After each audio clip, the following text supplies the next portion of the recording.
thunder, shake the open ground. Won't give in, I'm fighting for the crown.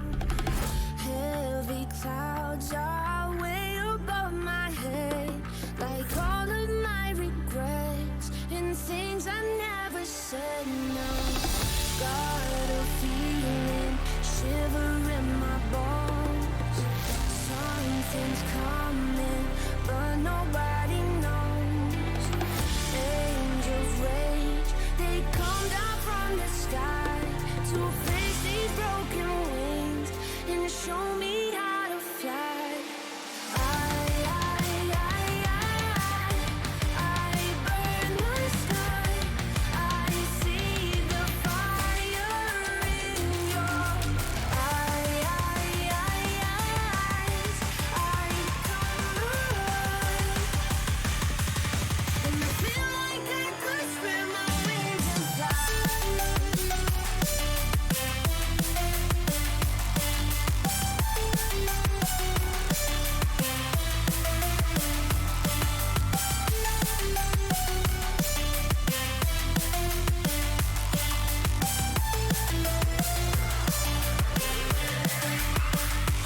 Take it in and breathe the light.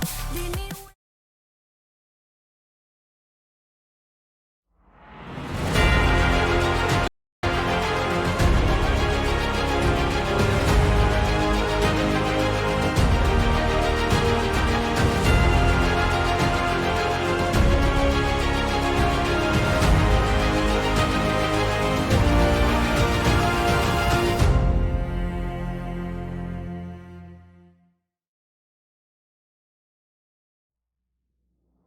Good evening, race fans, and welcome to Podium Esports coverage of the preliminary race for the 4th annual Podium 500, live this evening from iRacing's virtual Daytona International Speedway in Daytona Beach, Florida. That intro is about as official as it's going to get. We're going to have some fun tonight. Our producer, Zach Johnson, James Pike, the voice of Podium Esports, joined this evening by the one and only Rents the Fence. Rents Brown joins us, and Rents, it's Podium 500 time. I could say excited, and this is after M&R Monday too, but all of that's an understatement. I said on Racing Spaces last night, this event is my personal pride and joy of everything that we do at Podium, and to have a whole weekend of this is just the best thing so far as I'm concerned. Hey, I mean, it's Daytona. We're right around the corner. Real life NASCAR is about to kick off, James, and we get the Podium 500 to kick it all off on Super Bowl weekend. And I honestly think the Super Bowl takes a backseat to the Podium 500, James. It's how it goes. We kick it off the best way we know how, and it's with prelim night. So it's going to be interesting. Brand new car, brand new sort of way to draft this year. So it's going to be interesting to kind of see how these guys go, because I know a lot of the guys for Saturday is going to try to figure out how they need to race. So it's going to be interesting. It's true. Now, Renz, let's talk about our outfits first and foremost, because like I said, we're going to have some fun with this. So I'll let you start off and explain your bit. Okay, so last year we kind of went a little bit off the rails with the wardrobe, and I thought, you know what, this year, let's just throw on a Trader Joe's t-shirt, throw on the name tag, and because it's Podium 500 week, everybody, a little bow tie, because you always need to bring a little class to Daytona. No arguments there. For those who are not educated with the 1990s, this is in fact exactly what you think it is. It's a t-shirt with all sorts of wonderful graphics from Legends of the Hidden Temple, aka the greatest kids game show of all time, ever to grace any television. For those who don't know, we've got the throne room right here. We've got Silver Monkey right here. I've got all sorts of temple stuff here. You know, also Silver Stakes Till We Die, by the way. Make sure we get that in there. But yeah. I guess tonight someone's Olmec and someone's your guy Kirk Fogg. But what I do know, Rents, is that for this evening, as I said to some of my friends on Monday nights, or Tuesday night rather, I guess tonight we're not necessarily commentators. We are, as a matter of fact, tippy tap racy car talky talk guys. That's what we are this evening. You know what, James, we are. And while we're sitting here, James, let's get the grid rolling, because we are actually rolling, right? So let's do it. How about it? James Roner, fastest time with a 50.460 alongside Raymond Douse. They'll take the front row. Dave Coburn and Nathaniel Lee will make up row number 2. Mark Schrader completes the top 5. He's alongside Brad Severs. Nicholas Bieber and Alonzo King start in 7th and 8th. 9th is Terry Radford, and Jake Balmain rolls off from 10th. Let's see. Anthony Apostin is going to be rolling off from the 11th position with Richard Hurst in that 12th spot. Joe Swanson is going to be starting 13th with Ted Hutchinson right behind. And at the rear of the field, Kenny Haight. And you know what? To be quite honest with you, James, as we come to green, I think that might be a safe spot. It's going to be a lot of fun, no doubt about it. Here's the lights are off of the pace car. It's Daytona. You know the drill. It's standard night weather. And yes, we have over 340 drivers registered. The road to finding out who becomes the 4th Podium 500 champion starts now as we get the green flag for the preliminary race in the 2022 Podium 500. So far, pretty good entering turn 1. Now, the thing that's going to be interesting, to be honest, is they're kind of bunching up around 10th or so, right where that blue 82 is. I'm trying to just kind of watch that back half of the field, see how they kind of get in line, how they're drafting, James, because the big thing here is the drafting is going to be completely different. The runs are going to be different this year. So let's just see how they kind of work their way through the first couple of laps, I would say. Yeah. No, it's going to be nutty here. There's so much that we can talk about too over the course of this event, and so much that we're definitely going to hit on here. For those who are wondering, why is the field so small? Why on earth are we running with the small group here? That's because this race is only open to drivers either with a Class D oval I rating or lower, or an I rating on the ovals below 50, or rather safety rating D or lower, and then I rating below 1500. So that's why you only see the field of 15 cars this evening. The top 8 drivers from this race will make it into heats 1 through 8 at the back of the grid respectively on Saturday, and everybody else that's registered can join the fun tomorrow night in time trials. Servers open from 7 to 11 p.m. Eastern time. Take 5 minutes, throw down a qualifying lap, and then we'll take it and sort through 300 plus of them and figure out where everybody's starting for the heats, where everybody's snaked on time. So you'll have a whole bunch of drivers running on Saturday, save for the 2 fastest drivers from tomorrow night, who will automatically lock them in to Sunday afternoon's 200 lap, 500 mile, $1,000 to win feature as the front row. Everybody else going to the heats and snaked from the 3rd driver overall, who will start at the pole of heat number 1 all the way down to the 42nd starting spot in heat number 8. So yes, lots of math that we have to do on Friday. And the hope, Brents, is that we don't have to spend 4 or 5 hours or whatever it was sorting through the qualifying grids and the times like we did last year. We've enlisted a little help courtesy of our friend Derek Watson to help that process go a little bit smoother. So our hope is that we'll have grids and we'll have availability requests considered and all of that sorted a little bit earlier on Friday evening, maybe early Saturday morning. But again, the place to be where you want to check everything, always going to be the Podium Esports website at www.podiumesports.com/Podium 500. That is your central hub for all information over the course of the weekend, as we get a good look at Terry Radford driving in this race for the first time in his career, currently running in the 9th position. You know what I'm starting to notice here, James, is that top lane, they tried to get it working just a little bit earlier, but it kind of stalled out. I've just been kind of watching them, and the bottom lane just kind of for the moment is the lane to kind of ride in, as you kind of see right from in front of Terry there, as we go on board. You can just kind of see how much they're moving around off the corner. It's definitely a little bit different with the front end of these race cars. The one thing I've noticed is the feel, James, it's a little bit numb in almost a way. So I think that if you're going to bump draft, there's almost a sense of kind of just going in with the blindfold and hoping that it works in a way, because you don't know what you're feeling in the front end. Is you're gonna start to kind of see now the 80 of King. He's gonna start moving that top groove up a little bit.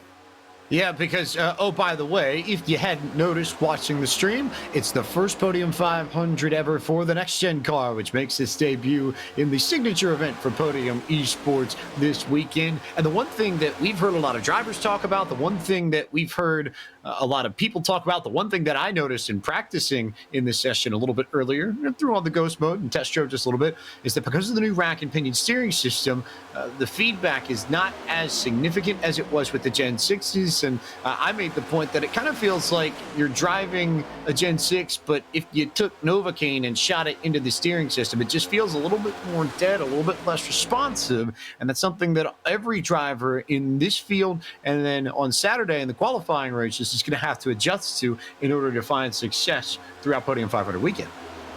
That's true. I think Green Day wrote a song called "Give Me Novocaine." Anyway, well, or Frank Ocean. Frank Ocean. Too. Yeah, true. Musical references within the first 15 minutes of the broadcast. We love to hear it. We love. You love to hear it without the DMCA, of course. So something I'm also noticing is that. So another thing I've noticed with this draft package, if you're gonna block, if you're gonna make a defensive move, you're gonna have to make it quick. You're gonna have to make it really quick, and you're not. You cannot sit on your hands to the last second, because the runs that guys are getting are a lot faster and a lot more extreme. So as you see King back out to the lead, if he's going to jump out to the top and block this 22, which is they're going to start getting the run on the outside, I would block it in the middle of 3 and 4 almost. This is going to be something we're going to be learning just in terms of how the runs are going to be generated.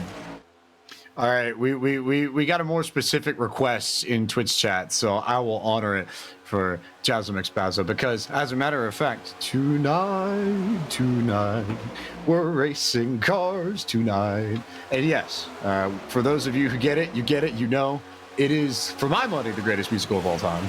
But, you know, there are arguments to be made for more.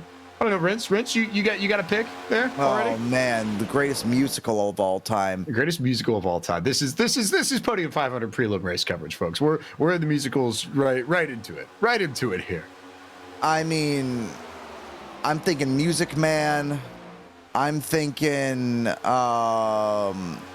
Oklahoma. Good candidates. I've got Oklahoma number 2 on my list, for the record. Oh, in the back. 22 just went around. Oh, boy. Caution is out. Lap 8. James Roeder in trouble. So, yeah, we'll continue the musical discussion in a little bit, but just looking at the replay here, I couldn't tell if he tried to come down or Kenny Haight got help from Jake Balmain. I think Balmain was well clear, so this is probably between Haight and James Roeder, but in either case, he goes around and Haight's got some damage to the right front of his Ford Mustang to boot. Just looks like if we come off 4, just got in that left rear a little bit for Kenny Haight. I want to say he just got a little push. Great save by the 22, by the way. Unbelievable job. Just looks like he pushed off of 4 a little bit. I don't know whether or not that was just kind of what we talked about earlier with just that numbness feeling in the front end. Got a little push, and there it went. Yeah, I wonder. I didn't notice. Did we get an onboard there? Did I miss that? Was I just not paying attention? I don't believe we got an onboard, but let's get an onboard. Terry, because I did notice Terry Radford had a wild ride through all that, and to get a good shot of his stuff probably would be very entertaining. Driving the Rowdy Energy Camaro, proud partner, of course, of the Monday Night Racing Pro Series, presented by Rowdy Energy, which had a whale of a championship race in Charlotte. That's a I'll admit I was a little bit blown away with the amount of people who showed up and came to support, but also the distances travel, or people traveled. Here's Terry's on board coming from the back, so you'll see this all the way from turn 2 to turn 4. So you'll see how this develops with Haight and with Roeder. But you know, we have people from Miami, people from New York City, people from Chicago flying for that. And the next one that we do, when I say you'll want to be there and you'll want to get the plane ticket, maybe a bit of an understatement, as you see the contact right there between Roeder and Haight. That was close. That was real close. You know what? He had a little help from Rowdy Energy right there. I'll tell you what. About to say the extra green tea caffeine or whatever. Oh, fire. We got a few extras from Monday night. One of the free gifts that we get, and I managed to actually had my first ever energy drink today, because I'm not an energy drink guy. So Yeah, ooh. Looking at Nathaniel Lee's rear bumper, he has a little bit of damage from that. I was just trying to see what the 16 car looked like, because when that caution happened, when the 22 spun out, he clipped that 16's rear bumper. So I'm kind of curious to see what damage is gonna look like, because we haven't seen what the damage will be like with aero damage at all at a super speedway. So are you gonna parachute at all, or are you gonna be okay? It's gonna be interesting, because we don't know. We don't know. We have no idea. So Right. the 16's got a little bit of damage in the rear end, but we'll see. I mean, It's true. we'll find out. This is true. Also, to roll back to the musical bit, yeah, I'll buy Music Man. I'll Okay. buy Oklahoma. I see Jasper Sasser coming in with Repo the Genetic Opera, which I've heard is hilarious, sort of more in the Avenue QS vein. Phantom of the Opera. Phantom, yeah. I feel like this ultimately, like, if we were doing Les a Mis. yeah, it's like Les Mis, Phantom, West Side Story, which would be my pick, and then maybe like Young Frankenstein was great. Oh, you know what? Frankenstein's out there too, yeah. The producers I'd throw in there. Book of Mormon I'd throw in there. I like an Elite Eight. Cats, Like, Cats just ran for forever. That's the thing. Wicked was very good. Wicked would be there. Wicked would make the Elite Eight. How to Succeed in Business Without Really Trying. That would be funny. It'd It'd be a dark horse. Yeah, I mean, I come from the world of musical theater, because that's what I did in high school in a little bit of college. Pirates of Penzance is a great one. What about High School Musical, the musical series? I will walk out in the middle of the street and become a speed bump right now. Children are at play. I need the streets safe. Jersey Boys. That's an inspired Jersey pick there. Boys. Yeah. No, friggin' Frankie Valli and the Four Seasons. Because here's the thing. You want to tell me I can't take my eyes off yours in a banger? You can go. Little elsewhere. Shop of Horrors. Ooh, yeah. Jesus Christ Superstar is the. It's I'd actually say- really good. Yeah, the preeminent Easter one, and it gets more like 70s rocky than the rest of them. I love how we just like name dropped all these here. We would just name drop any Tony Award winning musical from like. Where's like the Tony winner Sporkle quiz? You know what? Dear Evan Hansen is actually not that bad.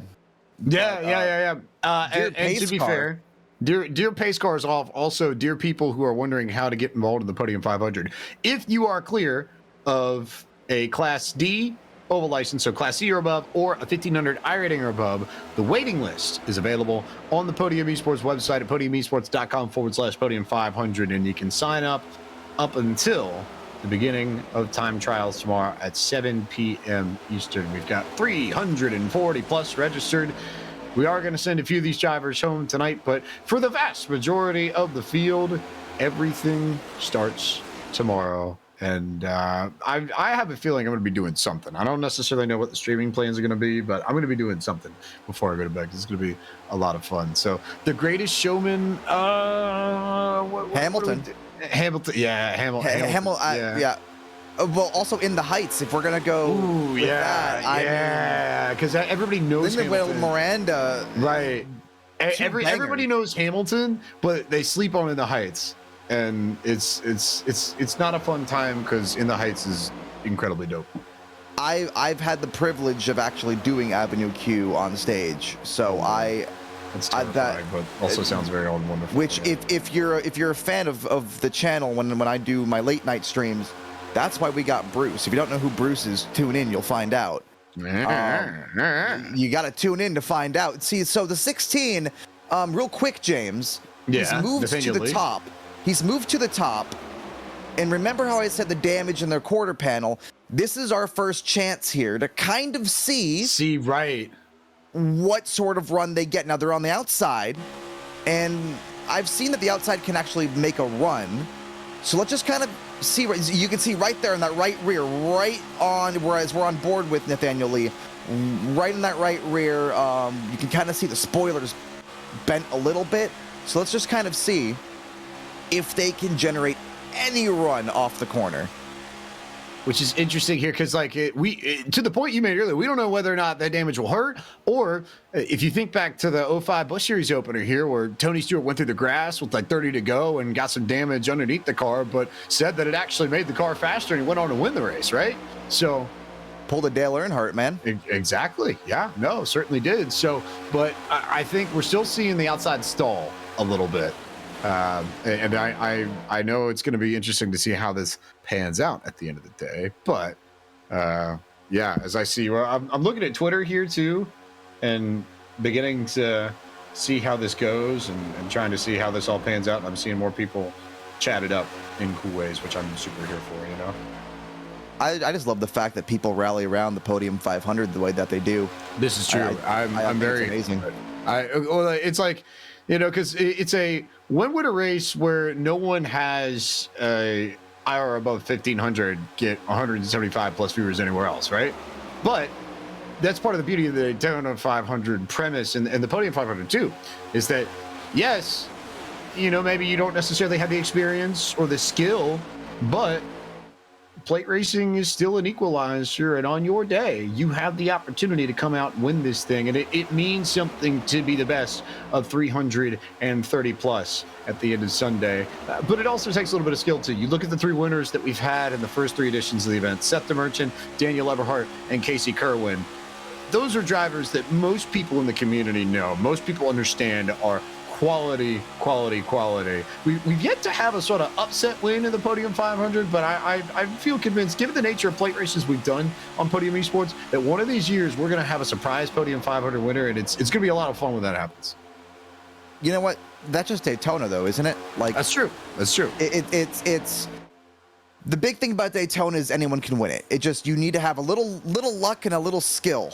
And the skill comes in the form of knowing really how to draft and knowing how to kind of push. As you kind of see, the outside line has completely blown apart. But that's the whole thing of Daytona. One moment you could be running 20th, and then the next moment you could be making your way downtown.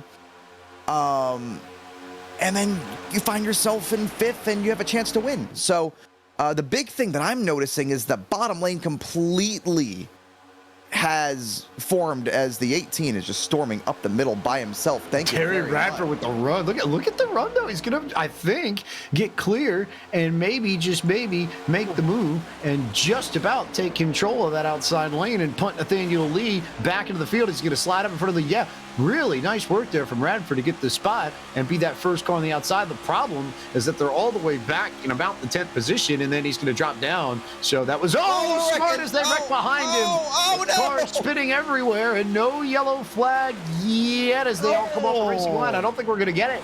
We're going to stay green flag racing because we didn't have an incident within the racing line that was going to impact any of the other cars. So now it's Raymond Dowse, Nick Bieber, and now there's the yellow flag. Okay, there it came. I figured it was going to show up at some point, but Mark Schrader, Nicholas Bieber, and Raymond Dowse involved in that. Bieber definitely got away with the best of it. He's got rear end damage, but the front end of the car looks okay.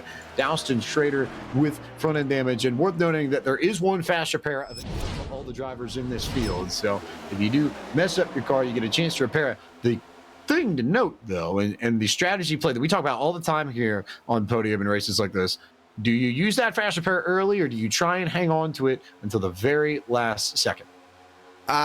You know, I try to always just save that for as long as possible because you never know when a wreck could be worse. As you kind of see on the replay here, it just kind of looks like Raymond and Nathaniel kind of just made contact. I'm kind of feeling Nathaniel came down more than Raymond came up, but just got in that right rear a little bit, and they just made contact. And then it was on from there. Unfortunately, nowhere to go for Nicholas Bieber. He's been involved now in a few little skirmishes there.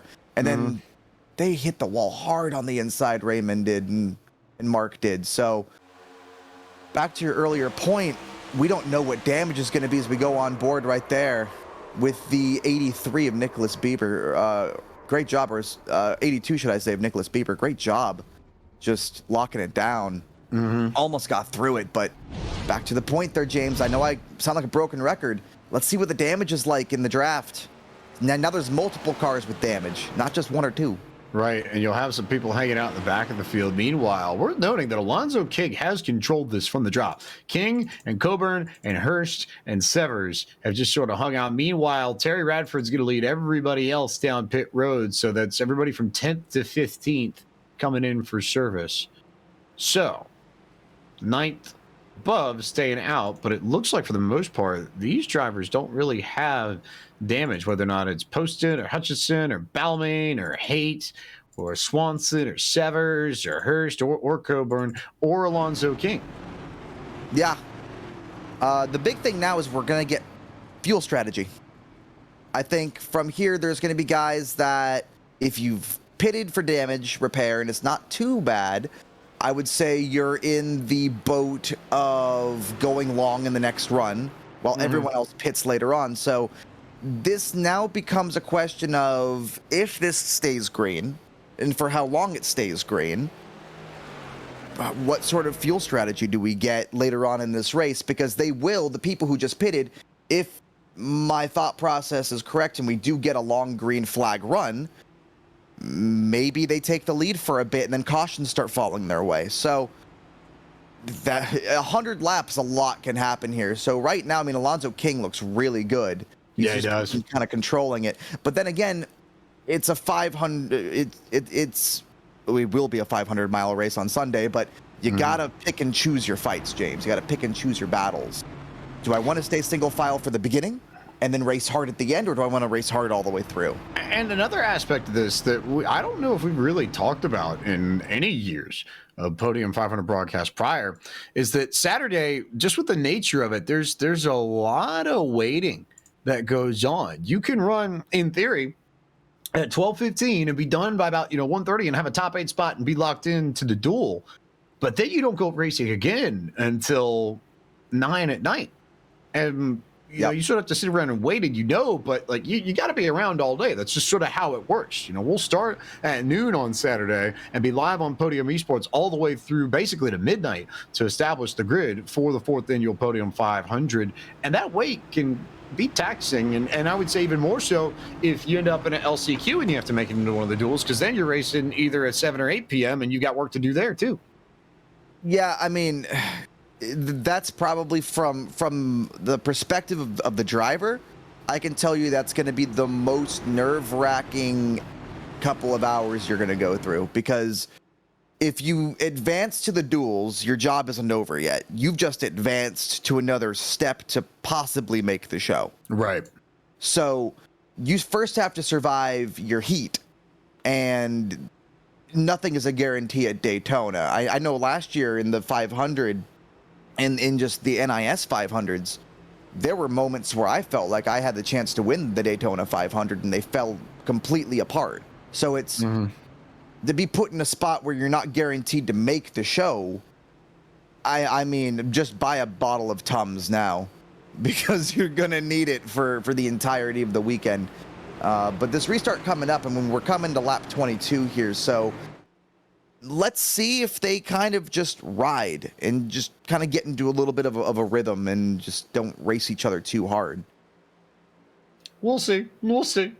So much work to be done here as the pace car comes off. Green flag going to come back out on lap number 22 of 100 for this prelim race. Of course, open to drivers with a Class D or lower safety rating on ovals, or a oval I rating below 1500 at the time of registration as we continue to go. Meanwhile, also worth noting that Nathaniel Lee, Nicholas Bieber, and Raymond Doust have all used their fast repair. They're the only 3 drivers in the field that have already used it up. So if they get into trouble again, could be tricky for them. And I would say not a huge surprise then that all of Bieber, Schrader, and Doust are just laying in the back of this as Nathaniel Lee is trying to race his way towards the front. I suspect he's going to try and go through the strategy of trying to control this from the front end of the field to not end up in trouble. Yeah, absolutely. As you're starting to see a little bit of racing happen, it looks like, he's going to try to block the top. Here goes King to the top. He's going to leave the bottom open. Oh, 3 wide. Oh, man. Good save off of 4. Side by side for the lead at the line. And this is it. We're going to start seeing some racing here, which I didn't think we were going to see. My mentality would have been just getting to single file. We've had a few cautions, but interesting to kind of note that the 80 is just kind of pulling whatever line he wants. Let's see if he blocks the bottom off of 2. My guess is he's going to try to block low if he can, just to kind of keep the lanes behind him. He's top for the moment, James, but let's see. Good bump draft. Here comes the 20. Yep, back down to the bottom. I think he's just trying to pull the 20 along. Oh, that could get hairy. I saw that coming, and that almost was really, really ugly for Dave Coburn. That was going to be a problem, and then it wasn't a problem. But I thought what was interesting there for that lap is that Alonso King was able to control the high line and drag them forward. And when they came off of 2, Richard Hurst did not have the run that he needed for the bottom in order to make the move happen. And just was sort of stuck about a car length behind King and that whole line on the outside. So it makes you wonder, can you run the top as the leader and control this whole thing outright no matter what? I think you can, just as long as the guy behind you stays wide open. Or if he doesn't stay wide open, he rides the brake a little bit, as now you're starting to see that top lane get freight trained entering 3. It's just the big thing about this new draft package is if you're going to make any move, you need help. You need a lot of it. It's not like the old draft package where you can just kind of pull out by yourself and then make your runs. It's you need a lot of help. If you're going to get a push, that guy has to stay locked on your back bumper the entire time, as everyone is now just saying, you know what? Let's just get single file. This is the new draft package. You're gonna if you're gonna be aggressive, you have to have friends. I think as Ringo Starr once sang, you're gonna need a little help from your friends. So it's going to be interesting as we actually see the 22 pull out of line behind, but he's the only one to do so. So there's a perfect example. Going to the back, no one's helping you. All the way back you go. I guess to build off of what you just referenced there, Vince, do you need anybody? I just want somebody to love. Somebody to love? Yeah. I figured. Somebody. Ooh. I see. I like the Queen reference. That just go back to back with him now. Just go back to back. Right. Beatles to Queen. You know, why not? Too bad. Too bad we don't have the blue skies out, but it's okay. It's still going to be a great day. Little Jeff Lynne ELO reference for you guys as well. I figured where you were going with that. Hey Jude coming in chat. I mean, hey, there you go. Don't Okay. You know what? Another musical question for you as we're single file here at Daytona. Okay. For prelim night here for the Podium Esports 500 weekend. How about this one for you? Greatest Beatles song. Wow. Greatest Beatles song. This is a very tough one because it does shift on my mood. But I think if I'm really going to go nutty here and pick a favorite, I've always loved Here, There, and Everywhere. Beautiful. Really not one that a lot of people would pick, but I also put more value on Rubber Soul and Revolver than most people do. You see, I'm different. I love Please Please Me. I love I'll Follow the Sun. The old stuff. Okay. I'll Follow the Sun, another great one. With a little help from my casters. No, Biggles, Giggles again. As we said at the beginning of the broadcast tonight, we are the tippy tap racing car talky talk guys. Get it right. You know what? That's how it be. That's how it be sometimes. If you're noticing, at the you're just seeing it at the very top of your screen, all the way back in last. You're just watching a fight. And the big thing is you're slowing each other down all the way back here in the back. You're slowing each other down all the way back here. Bieber is trying his hardest to make the outside line work. But running side by side while everyone else is running single file, look how much time they're losing, James. They are losing time. They are fighting. Nicholas Bieber just about got into him, yeah. Well, but I mean, that's what you were talking about earlier with the side draft. You wanted to see what it would do with this next gen car because we don't know. And now maybe we'll find out a little bit. And maybe, just maybe, we'll see somebody go back to this clip between Bieber and Ted Hutchinson. And maybe. Well, up front, we got another one. Up front, we got another one. Another one? Another one. Another one. Yep. Let's keep going. We're seeing it right now play out in real time. If you go up to the top and you do not have help, as you see the 15s or the 12 is trying to side draft, trying to get down, desperately trying to.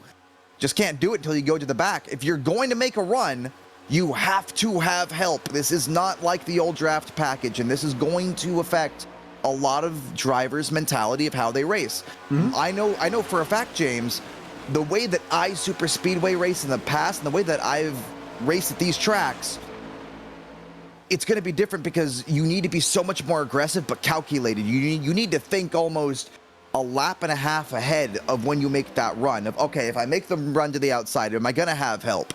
Are there going to be people that are going to, go with me? Or the moment that I make that run to the outside, will I fall like a rock and will my chance be over? So I think between this, what you're going to see all weekend for Podium 500, what you're going to see all next week for the return of the NASCAR schedule, because yes, NASCAR racing is back and ready to go for this year's Daytona 500. We're all going to be just like the real life drivers. We don't know what's going to happen. Yeah, we've had Carb Cup, but the rules have changed. Carb Cup's not like NIS, and Carb Cup's not like A Fixed or A Open. But the drafting has changed too, where we used to have a big nasty bubble in the front of our cars where we couldn't get the runs that we wanted. But because we've gotten the data, iRacing has gotten the data from the tests that we've done at Daytona this past couple of weeks back, we're a little bit closer to what real life is like. So these runs are going to be different. The bump drafting is going to be different. The way that you push is going to be different. And by the way, don't look now. Here comes that Rowdy Energy number 18 to the front, just making moves happen. He is not. Terry Radford is not settling for. Oh, what a save! What a save off of the say he's not settling. He about nearly wrecked himself, but we'll go with it, shall we? As Jake Balmain nearly was the casualty there, but yeah, Radford not afraid to make a move. And again, top 8 in this race advance to the back of the grid for the heats on qualifying day. They are not going to participate in time trials tomorrow, so. This could be close, but yeah, chat coming in. Also, a lot of really good references from chat. I saw Maxwell Silver Hammer. All you need is love. Another one, bites the dust. It Takes Two, fruit salad in there. Fight Club even, which I guess I just broke the rules. So fight me on that later. We'll deal with that one. But yeah. I'm sorry, Brad Pitt and Joseph Gordon-Levitt, don't kill me now. So hey. I have a better idea though, Rance, because he managed to join this room because he wants to be a guy on this.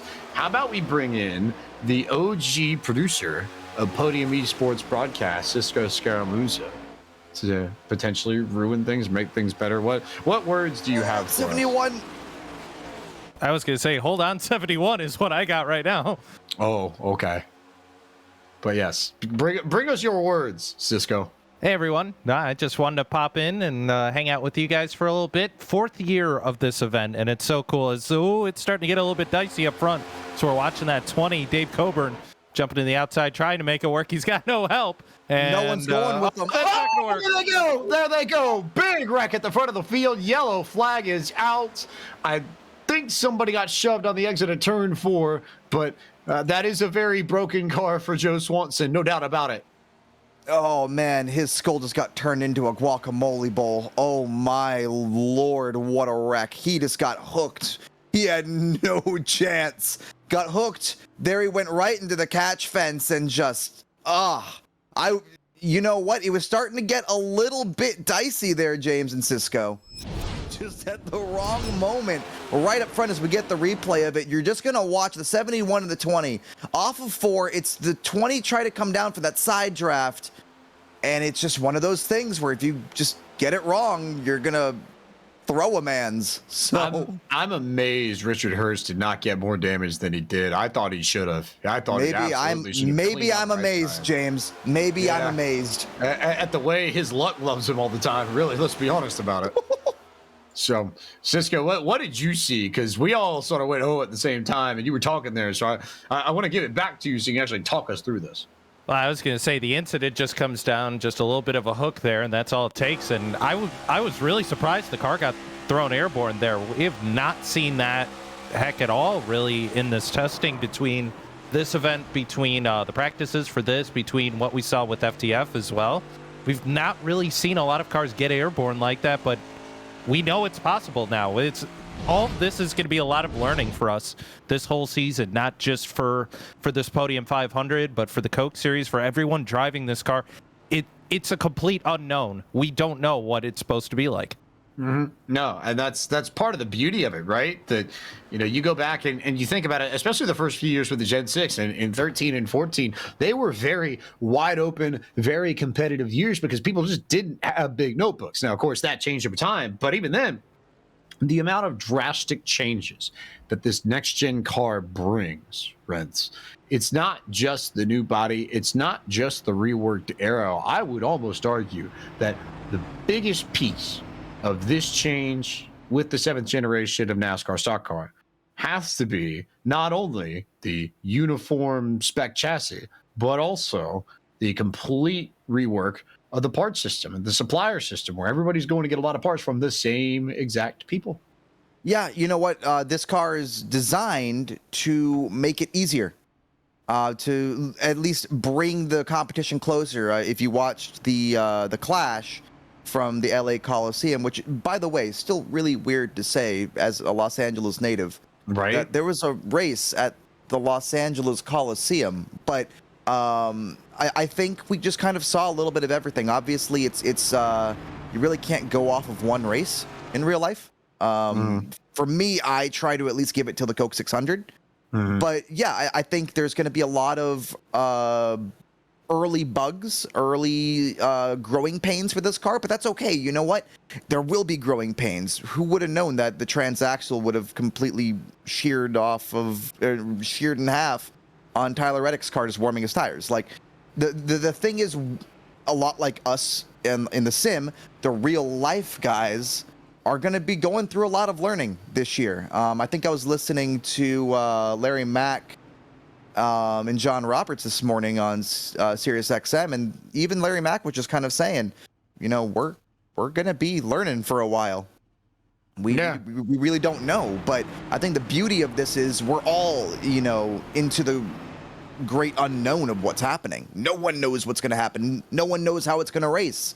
I mean, for me, I think the largest thing for me is the steering, because I grab a lot of wheel when I go into a corner. I don't like small increments. I need to have full control of the car, and I feel like I need to throw more wheel into it. Now, even at Daytona, you don't need that much steering input, especially if you spin. And here's the thing. If you spin in these cars tonight, I don't know how easy it's going to be to save it.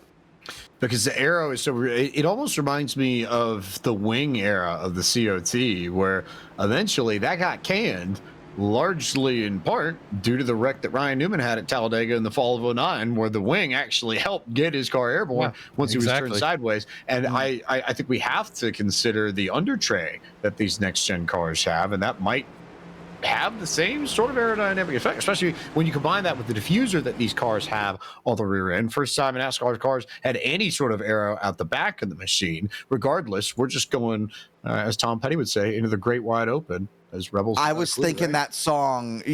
I was trying to figure out a reference for that.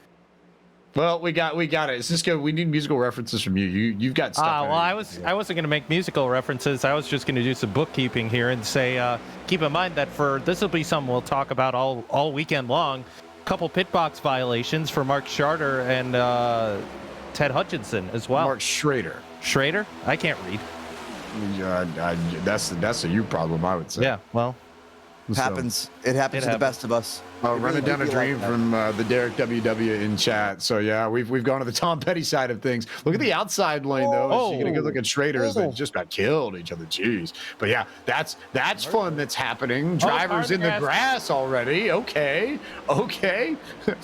Joe Swanson is trying to be a showman. That's what I think I'm gathering out of that. He's like, we'll just dirt track it. Doesn't matter to me. Is Alonzo King is just about going to clear everybody out up top. And now maybe there's look at Nicholas Bieber up there, who's come back up into the top 5. Terry Radford caught the wall off of turn 4 right there. He pushed up a little bit and just caught it, just kissed it. Little mwah, chef's kiss, but we'll see how that goes. With the fingers, with the fingers. Well, you know what? If we're going to go Tom Petty reference, everyone's got to handle with care. The Traveling Wilburys reference, anybody? Oh, see, you got to handle with care at a track like this. And if you tag the wall off of 4, the problem is front end damage is the 16 hole. They're racing. Man, they're Cisco, racing. there they go. Oh, there they go. Oh, another one in the fence. And another one gone. And another one gone. And then the 8 smashes into him at the end. Yeah. So this is one of those situations. Keep in mind, guys, if 5 drivers go out, everybody else makes it in here. Keep in mind. That is a good point, yeah. We're getting close to that total here, and yeah, that was just, we're going to see the replay here. That was just, I think it was the case where we're about 33 laps in or so, and people were starting to get a little bit comfortable. You're out there riding, everything's going fine, then suddenly rut row, and in that case, you got where I was going there, Rents. Bieber just came down, and I'm not really sure why. Yeah, it sort of came down there, and I couldn't tell who he got into immediately, but... Ooh, actually, Richard Hurst pushes up. He comes off the yellow line just enough. Well, Bieber was coming down, and Hurst was coming up. They met because they were coming into the same spot at the same time. I'm wondering why Bieber came down as hard as he did, because that was he cranked that wheel a little bit. Yeah. And the sad thing for Bieber is that he has used up his fast repair, and with that damage, you would think that would put him out of contention for a Podium 500 qualifying berth. But as we've seen, and as Cisco just mentioned, it is the top 8. We don't necessarily care how we get top 8. Yeah. But, if you can go out there and run laps and the rest of the field's destroyed, right. and they destroy each other with like 5 to go or something, then like it's not impossible, I want to say we've had that situation come up before, James. It was close. It was close last year. It was like in one of the heats or something where that happened. Yeah. It might have been Kerwin's heat last year, because I know everybody died at the end of that. It was pretty woof. So we could end up in that sort of spot. Meanwhile, for those who are keeping score, Anthony Poston is your leader, and everybody in the top 9 came down under that last yellow for just a normal fuel style. So the leaders, who largely have just been clicking off, looked at the scoring and said, hey, 35 laps, I might as well go ahead and just knock it out.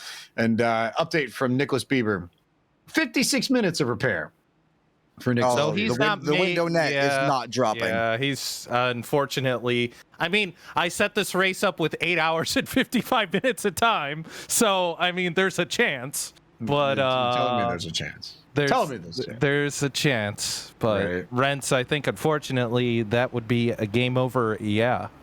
I mean, unless we red flag the event for the amount of skull that's on the racetrack. I mean, that's the only for skull pickup. Okay, so side note about red flags. Okay, because I was talking about this in the pre-race show. I don't know if Zach has a drone cam, but I want to point out. So we redid the graphics on this track surface, and you can see the jet dryer incident now. You can see where that is in turn 3, and I'm all about it, and I love it. The better question, I would say, is whether or not we remember that race for that, or the tweet from Brad Keselowski. I Or remember the race to for the porta Dave potty. Blaney. No, Dave Blaney almost won that race. Dave Blaney, yeah, Dave Blaney too. Dave Blaney almost won that. Kids almost ate free forever if Dave Blaney would have won that race. No, because he was sponsored by Ollie's that night, wasn't he? No, that he was absolutely Golden Corral. Or was that was a Golden Corral.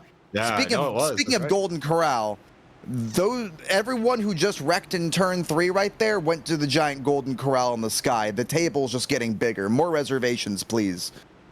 Oh man. You know what? Let's clear this up right now. Juan Montoya gets slandered for that, but we're not going to talk about the fact that he's much more than a man who just made the Daytona 500 super lit. Like, we're not going to talk about the Are you okay? Double Indy 500. Yeah. Monaco Grand Prix winner. Rolex, right? Rolex. Kart champion. Like- Cart was so like I'll say it. Oh, hold on. I was gonna say, Zach, go to the wide shot here. We're about to see it. Go to the wide shot. You'll see the strip across the track there. Brilliant. There it is. Look at it. You can kind of see it now, but they just rolled over. It's where the end of that line is. I know it's the tiniest thing, but I love the fact it's there. Oh yes. Oh no, it's beautiful. That plus the patchy grass over in the side is also a nice touch. So, yeah, I guess. Uh, Sorry. Anyway, go ahead. Sorry, I had my where were fanboy we, moment. actually? Well, I was just defending Juan Montoya because people slander him. People slander him for that moment, and it's like, had he not sped at Indianapolis twice, and Tony Stewart not existed at Dover that one year, he would have won multiple times. And if Carl Edwards decided that Brad Keselowski needed to go flipping into a catch fence, he would have multiple wins on the ovals. That is true. That is very true. Hello. Low immediately. They don't even want to get low. Well, I mean, I guess they have windows, but I guess to the window of the wall works, right? And that's the only part of that chorus lyric that we can say. This is true. All hail Need for Speed Underground. Okay. Here comes the top. They're just gonna split them early. Interesting. Poston, so he had the lead entering 3, James, and now you're just kind of seeing they just went for it. Let's see, both of them can clear. I think King will clear. I think he's trying to pull anyone who pushes him to second, but I would, if I'm King, I move down now. I'd move low now. I move low now to protect that bottom, because once that lane is there, you can't pull him back. Look at it die out though when they hit the corner. That's the most intriguing thing to me, is that he just had no momentum on the bottom. Did Poston, and King's been able to maintain this, and now he's trying to side draft. So is this a question of, do the drivers on the inside just need to bunch up a little bit more, or does the outside and the leader of the outside lane in particular actually have that much control that he can side draft and essentially keep that inside lane at bay? If I'm the 31, I hit the brakes, and I don't like, like don't slam the brakes and be all like, oh, I'm at a stoplight, but like just drag that brake back a little bit so you can get right onto that back bumper or right on the front bumper of the guy behind you. So therefore you can get that push. The big thing is, if you can't get that guy right on you, you kind of stall out a little bit. And the only thing that Poston can do is move up the racetrack as King finally clears, is if he can just move up off of 2 a little bit and get on that quarter panel, he might be able to drag the outside line back a little bit, but he needs a little help, as there goes P2 clear on the outside, and there you go. Look at that corner. That almost got way worse. Okay, yeah, that nearly was. The coordination there from King and Raymond Dowse was really nice, and then everybody else went nuts behind them. Well, it hypnotized him. He saw them in front. He's like, oh, I'm just going to start following their line. And tunnel vision is absolutely a thing at this racetrack. It is so easy. Heck, we had that in core, and we were just, it was just like a pack of like 10 of us, and you just get that tunnel vision. You're following the car in front. I mean, we're talking about these GA spoilers as well, so you can't see in front of you, so you're just locked on to the car in front of you, and if they start to move, you might just drift with them there. Sometimes your moves just hypnotize me. Yeah. Yeah, wow. We went from Dale Jr. to Biggie Small. Anybody got a Dangerous Summer reference that you want to throw in chat? Where I feel like No, but My Sweet Summer is in fact on. Yeah. Does that mean we transition into the Black Parade? Well, when I was a young boy, I worked on a radio show with these two goofballs. Hey, facts. Well, when you were a young warthog. We did the Lion King reference on top of it. But did you eat the Savannah after every meal? Oh, Nathan Lane. But fantastic. That's something I think a lot of people don't really realize, is we all three worked together. I think, Rents, you and I were just like in passing. Right. Yeah. Shout out to the old school Race Chaser Online days. Jeez. Yeah. Read it way back. I actually found old interviews, and I played a few of them on stream the other night. I was like, I don't remember this. What is this? And I was like, oh, I forgot about this. Just those were fun times. Sir. Do we want to throw hands this early in the back? We can. I think that was more just unload the wheel a little bit. Yeah, that looks to me like the 88 there's just trying to get a little bit of optics, kind of looking down the line a little bit and keeps drifting up a little bit, trying to see like, hey, I'm trying to see where I'm going. Maybe also trying to get a little bit of that run like you'd get in the B car. Oh, no, not again!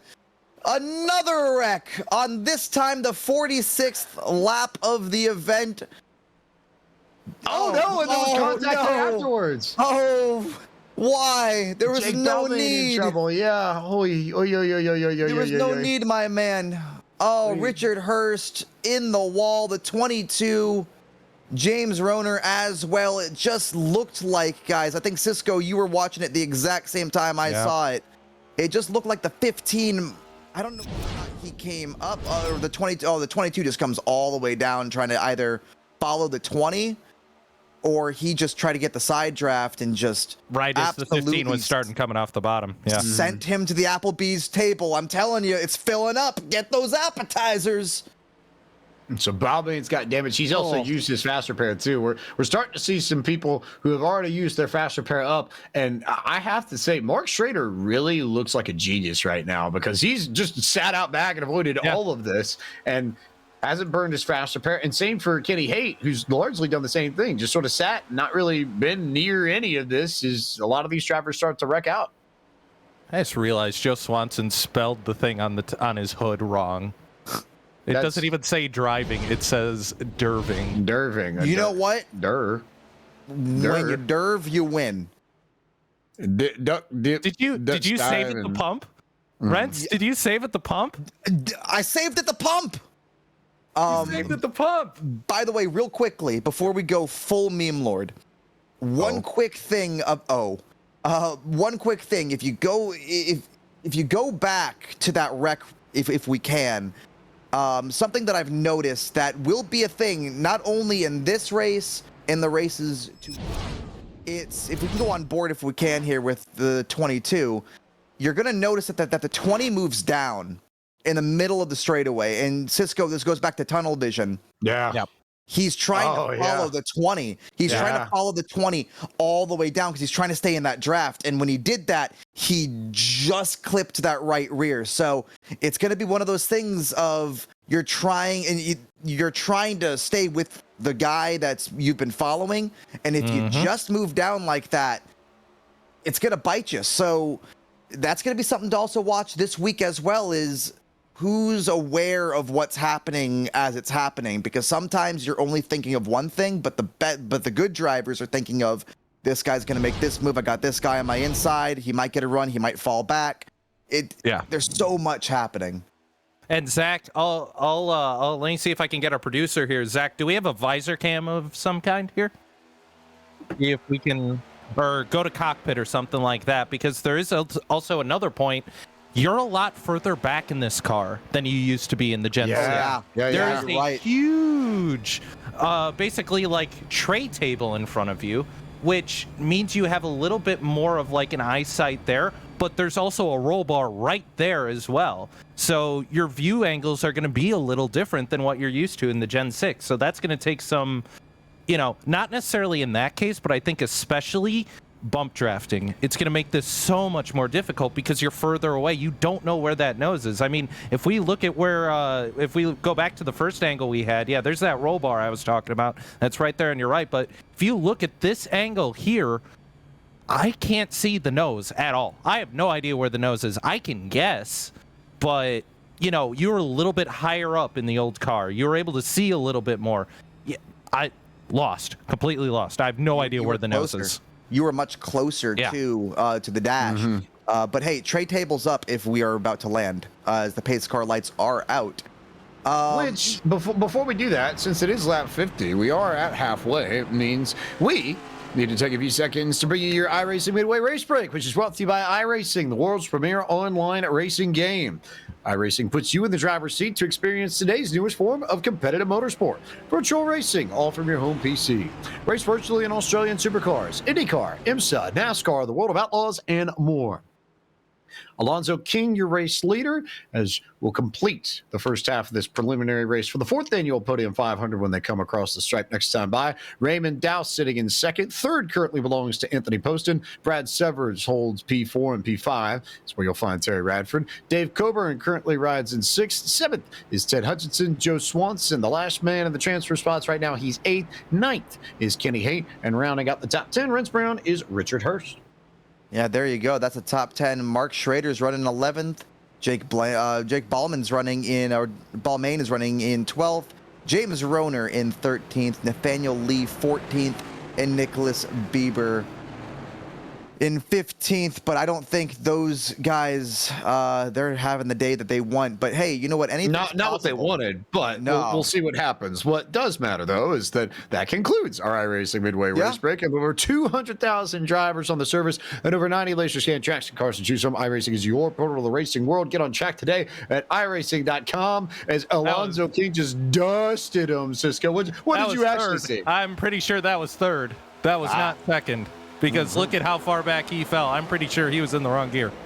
Well. Or Wow. watch this run that Anthony Poston gets now, because King's going to be a sit and duck. And the question is, where does Poston go? Or does King block? Or do they do anything? Does anybody get a run? Somebody's going to have a run here out of 2. Who takes it? I think you Nobody. save it. Yeah, I think you save it here at this point, Rents. I mean, you know, we still got half the race to go. It's been a little bit of attrition as of late. If I'm one of the guys out here, I'm like, all right, just back it up a little bit. Everyone, you know, keep your head on straight. Okay, or we're going to go to the top and forget everything I just said. Yep, we're going too wide here. You know what?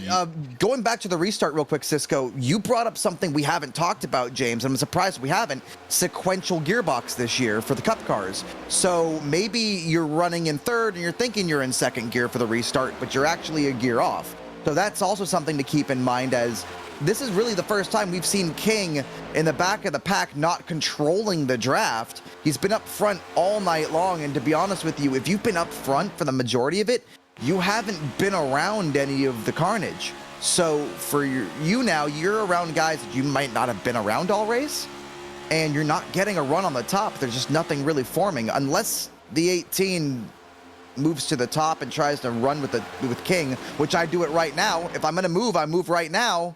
It's too late. Late. I'd go back low. That's the thing. You got to time your runs. Here goes King back to the lead on the top, James. But now he knows. Right now, Terry knows that, at least you would think he would know the timing that he needs to hit. He misses it there, but if he finds himself in the same position later, he'll know to jump up there a little bit earlier and get the block correct, which I like the idea of trying to fill out the notebook now for the moves that you may need when we get to 10 to go, to 5 to go, to 3 to go, to 2 to go, stuff like that.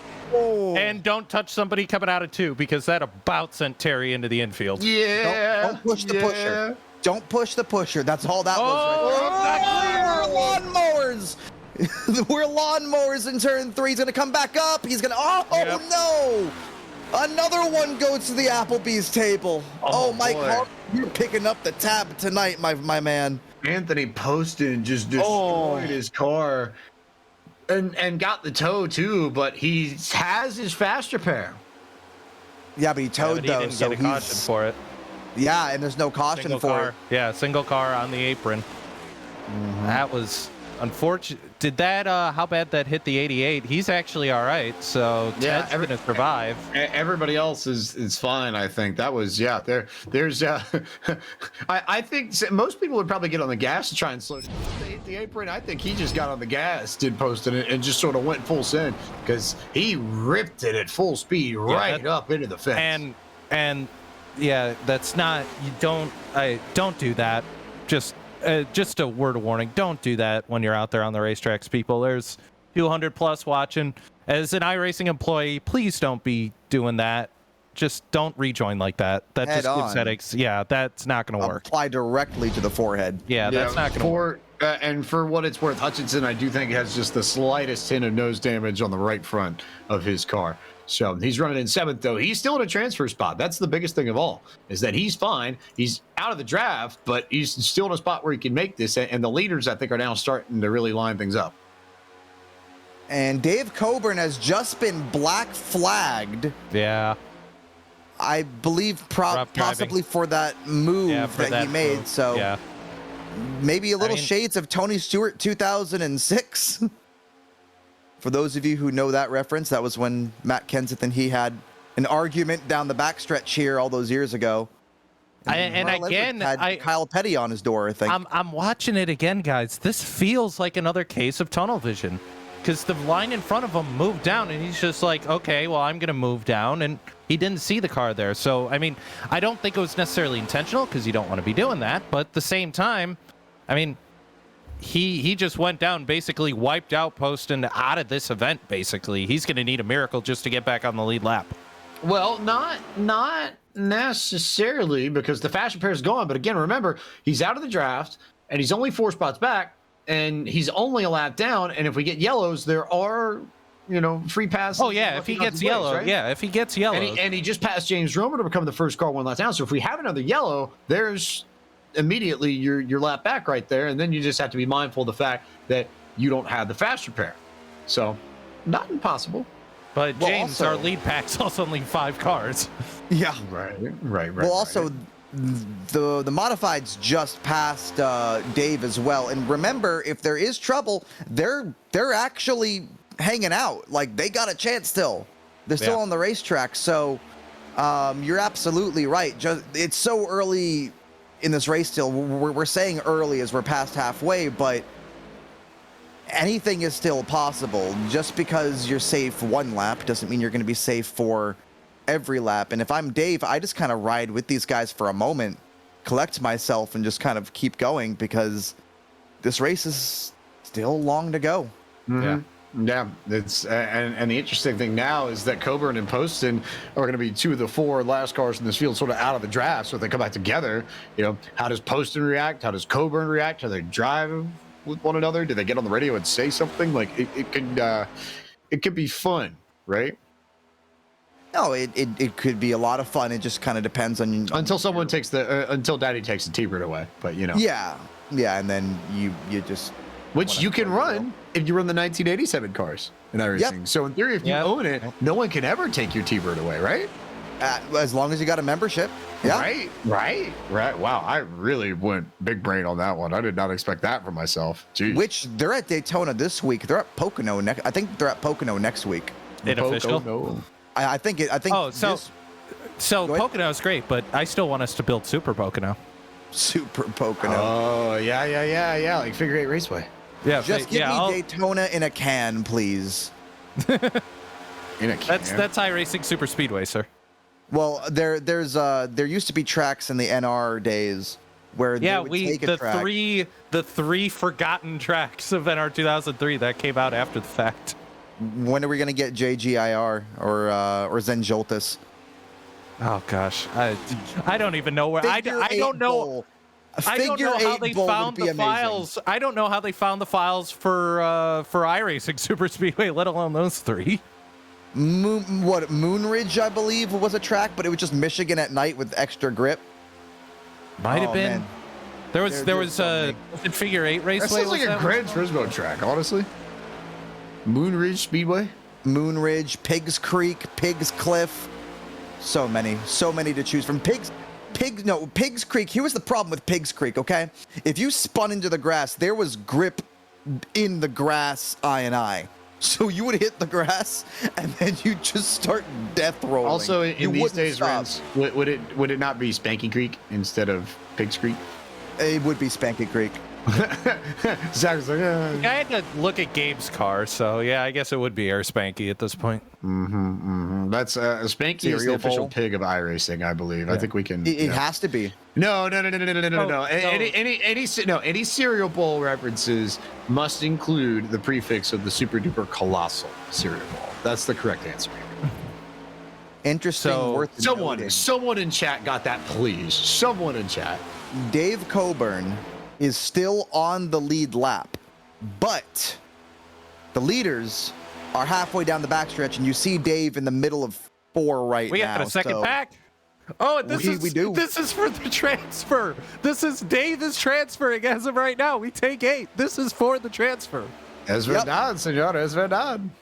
Oh man. Oh, And they're holding on to him too. Yeah, I know. This is What's the line from Top Gear? This is a very long stalemate, is what they have going on right now. Yes. Yeah, something like that. Also, to correct myself, it was the Super Colossal. I thought it was the Super Duper Colossal, but the Super Colossal Cereal Bowl. So excuse me.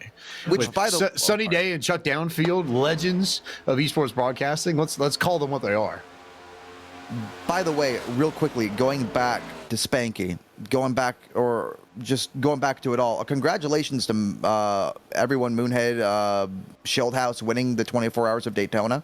Yeah, this past year. So, or I guess this year. It was cool to see Travis on Monday night too. It was really awesome to see him out there also supporting. If we could talk about the 24, can I talk about Keenan? Hey, absolutely talk about our boy. Because he broke the record. He broke the record for most amount of laps done by a single driver in the Daytona 24. He broke the record that was previously set by, I forget his name, but it was taken away from the Ian and Keenan duo. Ian had work duties, so he wasn't able to race. So Keenan took up the mantle, and in a year where it was probably the slowest situations that he's ever going to have to deal with, at least that we know of right now, he was able to get that lap record, which was impressive to say the least. With the thing that Rents doesn't want to talk about on the racetrack. I've sworn off having any hot dogs because I don't want to look at sausages. Oh, you just don't want to eat away 30 minutes of your life now, don't you? I mean, I'll eat away 30 minutes of my life any day of the week, but I just can't stand. I just don't want to see another sausage. Also, Loki, and what's wild is that I was at the actual 24 a few weeks ago, and even though last year for the DPIs, first year rather for effectively full-on GT3, and yet the racing was still incredible. That GT3 battle going to be we'll talk about that for forever. So that DPI, was right. Yeah, that was good, but because you were there, you missed the hilarity of Townsend watching his car be destroyed in front of him while he was on the That was commentary. I was in Chevy's activation when I saw that, and I looked up, and I got on Twitter, and I tweeted, because I saw the Ferrari spin, and it was like the Ferrari driver, normally you hold the brake, but he's like, well, nope, and just cleaned out the 12. And I was super sad, because, brother Bozy car, and we don't like Bozy cars getting hurt because Bozy car, right? Our transfer spots are about to go a lap down, and probably they're gonna pick up another guy. I'm sorry to cut us off from the Daytona talk of the 24, but real quickly, transfer spots are gonna go a lap down within the next, I'd say, 5, and it looks like now that 20, Coburn, he's pulling away now. He's starting to pull away a little bit. I mean, he's got the least damage of those 3, so that's not surprising. But if they're able to at least tag onto the draft, right, and maybe do a, staying on the lead lap by 2 car lengths or something case, that might give some life to these drivers here. But yeah, you're definitely right, Rents. In the traditional sense, it's not looking good. No, it's all valid point. But yeah, long story short, is the still rocks. Sporty cars rule. Pit stop there, I believe, for James Roner, who has damage. So now it gets tricky for a Roner or a Ballman or a Poston who's now 2 laps down. Yeah. This is where this gets tough for them. They're going to need a lot more than just help. And, maybe we do end up at a spot where the transfer battle ends up being a little bit less chaotic because we sort of know it by the time we get to it. And then GTP name coming back too. We talk about that real quick because that was not a move I expected. That was big. But I like it. That was big. Right. I just think it's just IMSA. Here's your lapping, back. By the way. Here comes the lapping, and it's surprisingly they went to the top really early. Like they went to the top in the middle of 2, which they probably could have run the bottom for an extra little bit. Now here comes the part where he needs to get down and get to the back of this they're not going to have train. enough speed to keep up with the train there. No. And he needs to get back on that train now, but he's starting to lose the draft. That might be Dave Coburn out of the draft if he's not careful. I think which is wild because he's the only one that's got a car that's capable of keeping up. I think he waited too late to make his move there. He's got it. No, he's definitely got it. Yeah, he's the nope. in the pole. But then the notebook. Well, it'll he's help. got no help. Look at Poston running side by side. That's what's going to save him right there. Is that Poston's trying to run alongside, I believe that might be Kenny Haight, and that's what's going to save Dave Coburn. And now Dave's right there on the back of it, and Dave's got the final transfer spot, and he's the first car lap down. So. Also, unfortunately for James Roner, it gets worse because another pit road violation. Too many stalls into his pit box, so he has to come back down. Too many stalls. Also, let's for everyone watching, 2 in, 2 outs is what I've heard from Race Control. Yes, 2 in, 2 out. Identical to NASCAR, 2 in, 2 out.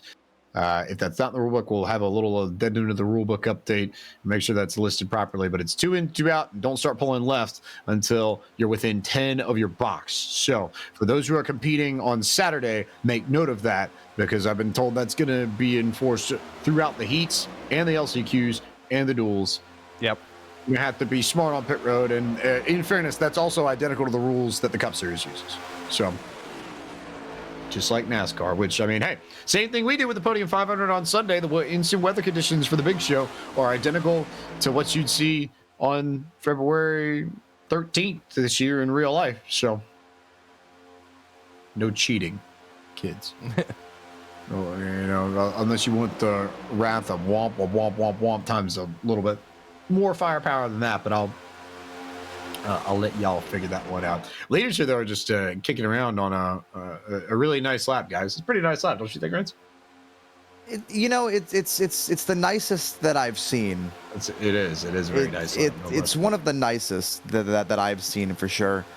All right, I guess while we're sitting here thinking about it, Sunday is obviously the big game. Also, before you say that, I just want to note, drivers here up in the front are on a 35-lap stint. Everybody that, hasn't really gotten involved in any wreck. So, probably looking at your final pit stop here under green within the next few laps or so, right? Yeah, so I guess I'll hold that point here for a minute because if we talk pit stops for a quick second, this is the first time we're going to be seeing green flag pit stops. Exactly, yeah. And can I go employee for a minute? Because I do want to talk about one of the new systems we have with this car as well. Yeah, yes, go for it. Please Go do. for it. So this car, we've talked about a little bit. This car introduces a new system with brake temperature. And what that means is these drivers, as they hit pit road, they need to make sure that you use your brake pedal once or twice before you try and really get on the brakes because they're not going to work. So in the past, we've talked about it a little bit. A lot of people have asked about the brake cylinders and, why those are set up the way they are. So that's part of it. But at the same time, another reason why it might seem harder to stop in these cars is because you have to warm up the brakes. This is the first time we've really been able to simulate that. So this could be interesting for these drivers. I wonder if anyone practiced this because this is not as easy as it used to be. We're still waiting here. You saw them sort of peak a little bit.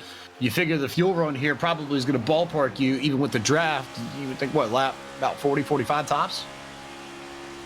Yeah, probably right around 40, 45 as we go on board with Terry Radford here. And something to note, he's, drink time at Daytona. He is multitasking at its finest. Got those chug points. He's got the chug point. Is that mango? That's got to be mango because I know he's a mango stand. Yeah, I mean, he's got it on the car. He's got to drink the same brand he's got on the car, right? So I would not disagree. So demerit points for not facing the Rowdy logo to the camera when he put the can back on the desk. That is true. Yeah, if he's listening to the broadcast, he'll figure that out. But I don't think he is. Shame. Yeah, pinky. When in doubt, pinky out. Yep. So to bring this back though, real quick. Yeah. The big thing is, and Cisco does bring up a great point with the brakes. You want to ride the brake behind the guy. If you're riding behind somebody, ride that brake for a quick second before you start making your way through 3 and 4, just to kind of warm it up a little bit. But the big way to kind of, at least in the old car, you would be able to limit your brake issues is when you come to pit road, you hit the brakes, but then you give it a little throttle. Not a lot. You don't want to rev it. You don't want to go too much, but a little throttle to settle the car because it's a super speedway to begin with anyway. So, our brakes aren't going to be as good as pit stops are starting to happen for the back half of the field. And here we go. Oh, wow. No. Who's going to make it? Who's going to make it down pit road? They're going to get black flagged, but remember we race admins, so I think they had no choice. They were committed at that point to come down. Well, no, that was the Ooh. sim throwing it, Rents. That was the sim throwing it. So, Oh, that's true. The sim did throw that caution. Brad Severs is just a mess. Unbelievable right oh there. boy. Yeah. We'll go back and watch this and try and figure out how this started. I saw a little bit of it from behind. And this is just contact between Severs, and it looked like I think Kenny Haight was the other one that was involved. I don't think Haight was. He tried Like to get behind to get low. He was trying to come to pit road, but he just didn't get on the brakes in time, and ended up just outright turning Severs, who now has a tremendous amount of front edge damage. Though still has the fast repair to work with, so it's not complete game over, but that makes it a little bit tricky. Yeah. All right, I think we're getting an onboard shot here with the 31, perhaps. Or just a tower view. Close. Hello. Wow. That's as Anthony close Poston. as you can get. That is an adventure for anyone. Yeah, this'll be a fun on. Oh yeah, here we go. The side cam here. Oh, great camera work there, Zach. Great shot. Yeah, He was firewall deep like 20 laps ago too, and now he almost saw his night come to an end right there. Yeah, that would have been it. And other thing of note, I don't know if they were on pit road at the point, but who's getting the lap back? You would think Dave Coburn. I think, right?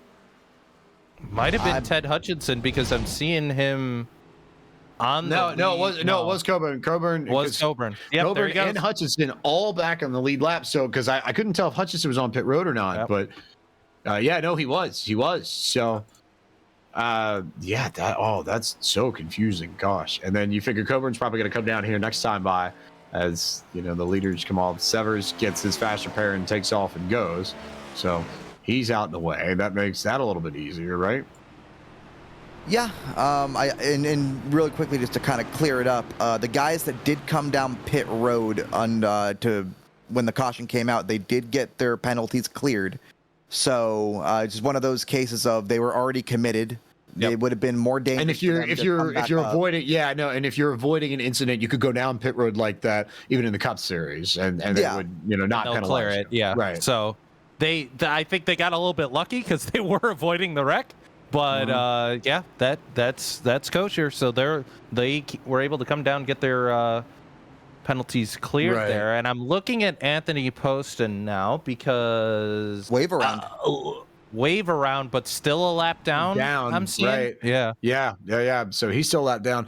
Also, friendly reminder, we don't have the chance to mention any of the partners for the Podium 500, and figure time we throw a bone to our friends over at Battle Beaver. That has everything you need for your next custom controller, console, or PC skin. With options for PlayStation, Xbox, GameCube, and more, Battle Beaver has everything you need to make your system look exactly the way you want it. You can head to battlebeavercustoms.com to pick up your next skin today, and you can use the code Daytona during Podium 500 weekend for 10% off your next order at battlebeavercustoms.com. So, Poston is going to get the wave around. He came down and got the fast repair and fuel in tires 20 laps ago. He's still probably short on fuel. So Poston, I think, is likely banking on another yellow or two, but it's not impossible. That's the important piece. The other piece that we need to mention here, and the other thing we need to figure out is, I wonder if Brad Severs might have gotten an extra waiver out here, because he's currently scored in second. I would think he probably needs to be back somewhere in the ballpark of 8th or 9th after taking the damage that he did. Reds, why don't we go back to that big game bit, because I know you were about to say something. Well, I was just going to say, we had that little bit of a run right there. Is the big game is this Sunday in LA. Who do we have? Bengals or Rams? Kitty goes and meow. Caution has been extended. To sort this out, I think. Yeah. Sort the. Well, I would just like to point out, for those who know, we're going to go back to this camp again, because the beautiful thing about the Super Bowl is that no matter what happens, because there are representatives both with the sheep type things and the large striped kitty cats, that there will be at least one Wake Forest University alum that will hoist the trophy at the end of Sunday evening. However, the Kitty Cats have said alum starting in the backfield, and the Rams only have the Wake Forest alum as the backup quarterback. So I'm going to lean Bengals on this. Never mind the fact that Kitty goes meow. Yeah, Kitty goes meow. A, B. I got some good family friends who lost the husband in the family after a heart attack last year, and they've been lifelong Bengals fans. So, a little bit tough, I think, for them first year without him around, and the Bengals make the whole dang big game. But I think after everything they've been through, be a good present for them to see the Bengals hoist the trophy, because they're good humans, definitely good humans. So. Joe Burrow looks fantastic. I mean, it's hard for me to not say the Rams with where I live. So right. it's like Would you claim them, Brents? If you had to claim a team?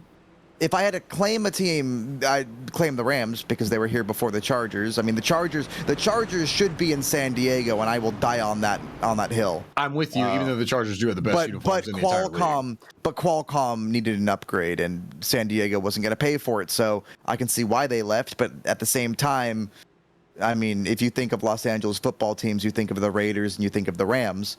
But I think this time around, Sean McVay learned how to lose a championship. I think you're right about that too. That's the. But you also played against Bill Belichick, and you gave him 2 weeks to prepare for you. So I would say, I think there's a lot of Lions fans that want to see Matt Stafford get his deserved ring that a lot of people believe he has deserved.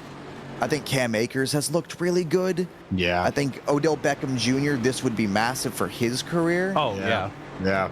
Lights are off, by the way. And then Sean McVay, just to kind of wrap this up, it would make him look like the biggest genius in the world as the pace truck is coming to pit road. In fairness, he kind of is. Let's be fair. He can remember plays from like week 12 in 2013 and like the second quarter that no one else can. A/B, to put a bow on this, how do we love the fact that the old Qualcomm Stadium is getting replaced by a stadium that is sponsored by the Snapdragon chip, which is developed by Qualcomm? Full circle, right? It's almost like they planned it. I know, right? It's something like that. I mean, ooh, here comes the top. Yeah, let's talk about Terry racing. doesn't know where to go. Yeah, Terry was like, I want to block the outside, but at the same time, then that it's too late. hesitated at the top. Yeah. So, but no, here's the thing. Look at Anthony Poston and look at Alonzo King go to the high line. Big move there for King. Who nearly got into him. But you can see what Poston's trying to do. He's trying to get to the front and be the first car out on the racetrack to get his lap back naturally, which, if he pulls that off, that's huge. Oh, it's big brain, giga brain, whatever you want to call it, 69 million IQ. He's going to go to the outside right here. I was about to say Alonzo King's run, if I can take a quote from the great Benny Parsons, he was shot out of a canyon right there, everybody. What a canyon run. Or canyon? He said canyon one year. Oh, King got the fence. King got the fence. King got the fence. I almost thought that Radford was going to get the fence too, but they managed to keep it going straight for the moment. I don't know how much longer that's going to last, but now Anthony Poston's in control of this. He is the first car amongst this pack. He is not the race leader, though. That honor goes to Terry Radford, who may have to block Brad Severs. And now here comes Alonzo King down to the bottom, and we're starting to race as we approach 20 laps to go. They are blocking as they're. Oh, there they go. They're wrecking. They're saving it. No, I don't know. Oh, there they go. There they go. Oh, yep. And Anthony Poston looks like a genius. Wow, Anthony Poston just pulled the biggest move off, as there were a lot of drivers who ended up getting caught up in that in the aftermath. There were not too many cars that initially wrecked when Severs went around, but then they went crazy. And you go back, you'll watch the replay. Ted Hutchinson got caught up in this. Dave Coburn got damaged. Richard Hurst was involved. I think I saw Raymond Dowse get some damage. Kenny Haight got caught up in this. And somehow Mark Schrader yet again managed to largely stay out of it, although he's already used his fashion parents. So go back and watch the replay and we'll see how many people just got swept up. And this is going to be one of those replays Zach hates because it wrecks for about 5,000 years. There's yes, about no, it does. It's about half the corner there.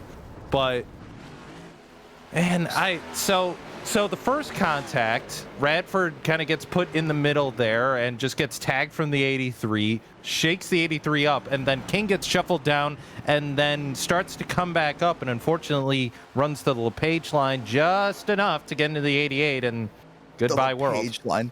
You know, it's just the way he came up. By the way, the 20 of Dave Coburn hit hard. And Yeah. I believe he already took his fast repair, correct? He did. Yes, Yeah. yes. If we just look at that wreck real quick and just how it kind of, there was 2 wrecks at once that were happening. Just, yeah, the Alonzo King came up the racetrack, and then from there it just tagged him in the left rear. You know what it kind of reminds me of? Remember when Kevin Harvick and Jeff Gordon all those years ago in turn 1 had the wreck in the Daytona 500? Was what, 02? 02, yeah. I think it was, yeah. Yeah, Don't want to talk about that 500 as a Jeff Gordon fan. Nope. Right. Oh, no, he can't do that. No, he can't do that. No, you know, it's one of those things where at Daytona, things happen fast. And again, with this car, there's a lot of intricacies of how fast is fast. Oh, man, that's a hard impact. Just I gotta admit, I feel for Ted Hutchinson, who had absolutely nothing he could have done. And in fairness, I would argue that Ted has run the quietest race out of anybody, which may also end up being the smartest race out of anybody. And yet now we look at this and it's down to Alonzo King and Terry Radford and Kenny Haight, who have not used their fast repairs yet. Ted didn't use his fast repair. He's got a new car. Hold on. Right. Yep. Yeah. So we'll see what he does or doesn't do with this, but let's what. Yeah. So Ted uses his fast repair now, and I would imagine Kenny probably will. Clean car for Kenny. So everybody besides Terry Radford has already used their fast repair basically. And Dave Coburn is being scored 1 lap down right now in 10th with this many laps But he was in the caution. Oh. Yeah, and he was in the caution. So not only does he not get a wave around, I think the big thing for him is he's got damage. He's in the back now. He's in the back of this pack because he will be dropped to the back because we... Oh, no, actually, no, he still will be. Yeah, he still will be lap cars to the back. Slap cars to the back. But the big thing now is you don't have that safety net of being up in the top 8, or he was in a transfer spot before this too, before the caution started falling. So that's how fast things move, Cisco. That really is how fast things move here. So Anthony Poston looks like a genius, and Coburn, who Poston did look like a genius and now has an EOL, so he's still a genius, but unfortunately the God Hammer has come down and it just makes sure that he's in the right spot here, that he's tail end of the lead lap effectively. Yeah. So but here comes Coburn, I think, because he knows he's not going to get that lucky dog here. The Coburn's going to come down and get what he can of that car fixed. But uncheck tires, uncheck fuel, uncheck windshield tear off. Yes, uncheck the windshield tear off. You will save like 0.3 of a second in your pit stop. But come down and just get as much damage repair as you can. The thing is, though, I don't think we're done wrecking. Oh, absolutely not. Yeah, we're not. And that's probably going to play into Coburn's favor because he's got a buffer here of 3 laps to Richard Hurst. So, you've got the time to make those repairs and get the car fixed up as best as you can, because realistically, we're starting to get to a point where we're starting to see, who's going to have a shot. We can write off Bieber and Lee and Romer and likely Balmain and Hurst too. And it's really Coburn, Strader, Lee's and coming Hayden's back out. Yeah. There is something left of that 16 car as he leaves pit road. They went to Walgreens, got a Black & Decker motor and threw it in the car and said, all right, that'll work. Well, the problem for Lee is that with the way this is scoring, I think the best he can do might just be 13th even. Yeah, because we're down, unless we 18 to go. He's 24 laps back of James Romer in 13. So for Lee, this is legitimately either pride or strategy. And it's something we'll have to watch for as we get towards the end of this race. Guys, Dave Coburn's on pit road and his throttle pedal is like through the floor right now. I'm listening to that car. Equipment issues with the steering, maybe with the steering. It could be, because that car is maxed. I can hear it from here. So he must have had a USB issue. As the pace car is dropping down off the racing surface. We're back to green flag racing. Wherever That's you game are over. in the world, thank you so much for making us part of it on this Podium 500 weekend, kicking it off with preliminary night, trying to make these guys their chance to go and race in the Podium 500. Two Dave distinct Coburn. packs developing here too. That's the Yeah. other thing I'm noticing. So you got Yeah. 5 or 6 drivers trying to run this, and then it's Schrader, Poston, Haight, and then Yep. Severs who's starting to lose the draft, the first guy out of proceedings. So maybe, just maybe, this becomes interesting, but we might need another one. But yeah, Dave and Coburn now out of his car and off the track and out of the server. So that largely kills his chance. And so now it's 9 drivers, I think, effectively fighting for 8 positions, and Severs is starting to lose the draft. Yeah, Coburn, by the way, joining James Roner and Nicholas Bieber, the 2 other drivers who have called it an evening. Both of them, unfortunately, not going to be able to make it in. But yeah, this is going to come down to, now that Poston's in right now, here's the question. Does Mark Schrader have enough of a car under him to get back up there and challenge for that transfer? No, he's in as well. He's into, yeah. So this is Schrader versus Severs. And now I think the interesting question you have to wonder is, you know, if Richard Hurst can find a way to get back out there, or Jake Balmain, who is going to roll here and likely be clearing Richard Hurst for 11th in the next few laps. He's still on the racetrack, but he's still 9 laps back off the leaders. So we're looking basically at about lap 91 or so for Balmain to have any shot at catching anyone who's on the lead lap now. If they make it to lap 91 or so, and this gap still holds, that effectively eliminates Balmain, who's the only driver from 10th on back that realistically is still out there running on the racetrack.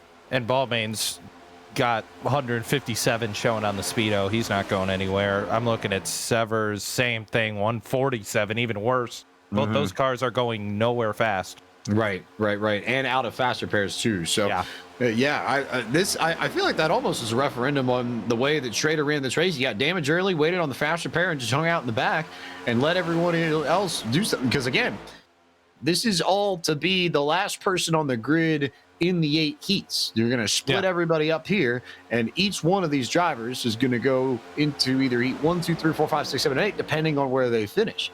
So all you have to do is finish top 8, and you're racing in a heat on Saturday. That's the key. And keep in mind, the heats are going to be snaked as well, Rents.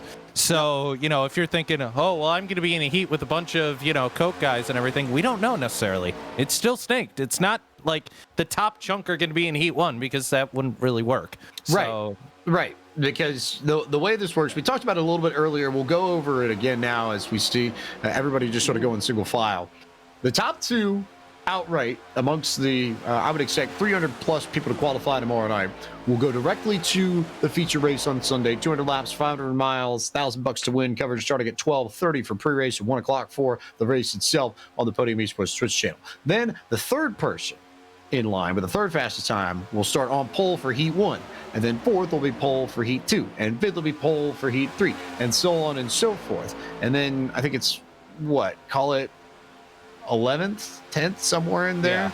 Once you fill out the poles for the first 8 heats, then you go, and the fastest of the second place qualifiers for the heats goes into heat 8, and then the second fastest of the P2s goes to heat 7 with the second slowest of the pole sitters. And then you go back and forth and do that all the way from 42 spots until you get to these drivers that will all start 43rd in their respective heats. And that is all entirely dependent upon the results of time trials from 7 to 11 p.m. tomorrow night. Red's got all that? My head hurts. Math, right? I don't like Math. it either. That's why I'm going to give a shout out in advance to the homie Derek Watson, who's going to help us out and help get that sorted, because it's going to be it's a complicated gauntlet for anybody. But what you end up with essentially are 8 even fields based upon the times that were put down. That's ultimately the goal. That if you were to seed everybody, that the seeding valuations of all 8 heats would be identical.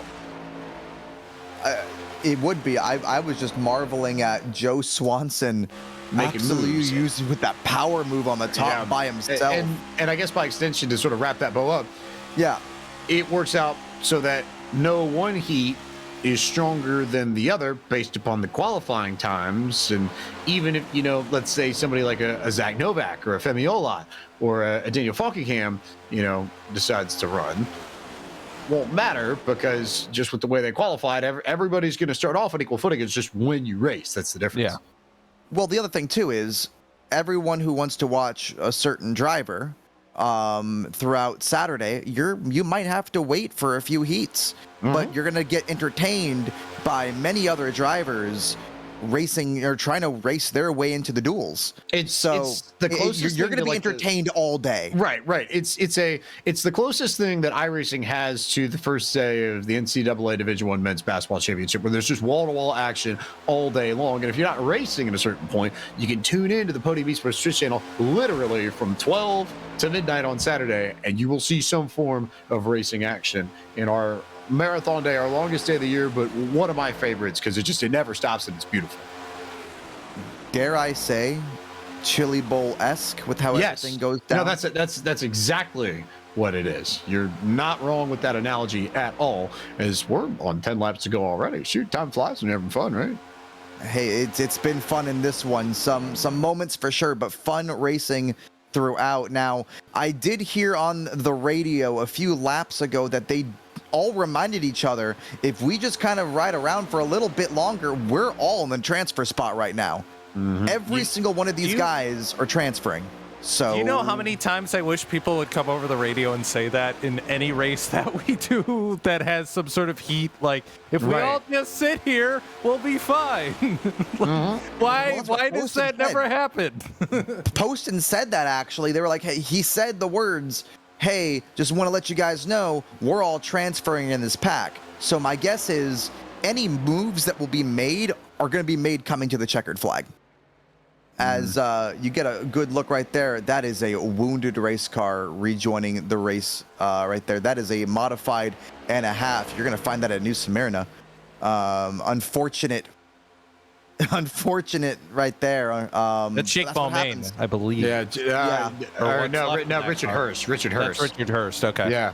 So, other thing to note, if you want the proper schedule for everything, we can run through that too on Saturday, because we've talked about qualifying tomorrow. We'll have a multitude of servers open, all identical. The key is that you just jump in a 1 and set 1. And just don't get DQ'd, or don't try and set 2 times in different servers, because we catch that and then we invalidate your time and send it back to the grid too. We've had a few people do that in past years, and we don't like to do it, but the rules are the rules, right? So take 5 minutes at some point during the evening tomorrow, drop in, set your time, and then you turn around and you wait for us to grid it, which hopefully we shouldn't have too much issue getting that done. And then I think we'll probably find a way to talk about it in some way, shape, or form on Friday night, because once we finalize those grids, there's certainly lots of storylines that you can pull out of the 8 heats. And then once we get to Sunday or Saturday, that's when the fun kicks off. So our broadcast goes live at noon Eastern time. The first heat starts at 12:15, and then heat 2 is at 1, heat 3 at 1:45, heat 4 at 2:30, heat 5 at 3:15, heat 6 at 4, heat 7 at 4:45, and heat 8 at 5:30. All 45-minute intervals, all of those times, of course, Eastern time. Then we take a break for a little bit, and then we'll come back at 7 p.m. with Last Chance Qualifier 1, 8 p.m. with Last Chance Qualifier 2. Those all 30 laps after the heats are 20, and then 2 60-lap duels, just like they have in qualifying for the Real Life 500. The first at 9 o'clock, the second at 10:30, and then after that race, we have our 43-car grid, in which we'll take 38 drivers, essentially from qualifying day, to join the 2 that set the front row for the 500 through time trials on Friday night, along with the 3 drivers that have provisionals, the 3 former champions of the Podium 500, in Seth DeMerchant, Daniel Eberhardt, and Casey Kerwin. Those 3 automatically going to the 500 on Sunday. They know that without question. You will likely see them compete no earlier than the duels. So that's what we have to do to get to the simple piece on Sunday, which is 43 drivers, 200 laps, 500 miles, $1,000 to the winner, but more importantly, Rents Brown, the bragging rights of being a Podium 500 champion, which is genuinely one of the toughest things to pull off, I think, in the whole of the set. Oh, absolutely. I mean, think about it this way: is we're 5 laps to go in this race. It's already 5 to go, man. The big thing is you have to go through a gauntlet, 3 days of qualifying for the event, and then you have to make it to the event, and then you have to race against the very best that the Podium 500 has to offer for that year, and you have to figure out a way with a brand new car. I think this year is going to be the most difficult because we don't know what's going to happen, but to have those bragging rights for not only just the 12 months, but for as long as you sim race, you're a Podium 500 champion. Not winner. Champion. And that does never go away. And I know having I caught up with Casey Kerwin in Daytona and spoke with him a little bit about that, and he said that it meant a lot to him. We know what it means to Daniel Eberhardt, who absolutely loves this race just about as much as anything, and Seth the Merchant too is the inaugural champ. But yeah, if you want some of the names that are in as we approach 3 laps to go now, Garrett Maines, Casey Kerwin, Donovan Strauss, Dylan Alt, Anthony Burrows, Daniel Falkingham, Vicente Salas, Kenny Brady, Michael Guess, Zach Novak, Jesse Atchison, Liam Brotherton, Michael Cozy Jr., Justin Lisenby, Will Cooley, Brian LaPrade, Justin Knobloch, Garrett Conrad, Magnum Tate, Connor Horn, Michael Rosero, Tyler Gary, Blaze Crawford, Trey Edson, Sean Butler, Justin Levine, Austin Johnson, Jason Maines, Brandon Houff, Kevin Champagne, Brendan Kohler, Justin Yee, Liam Sheen, Seth Ryder, Anthony Alfredo himself. So many big names, and that's just like the first 50, you know. Who's that Reds Brown guy on there? Yeah, Reds Brown is in there. Malik Ray is in there. TCB, Terrell Baker is in the mix. Craig Yanzak, it's Daniel Eberhardt. I mean, you go down, Nathan Rabideau in this.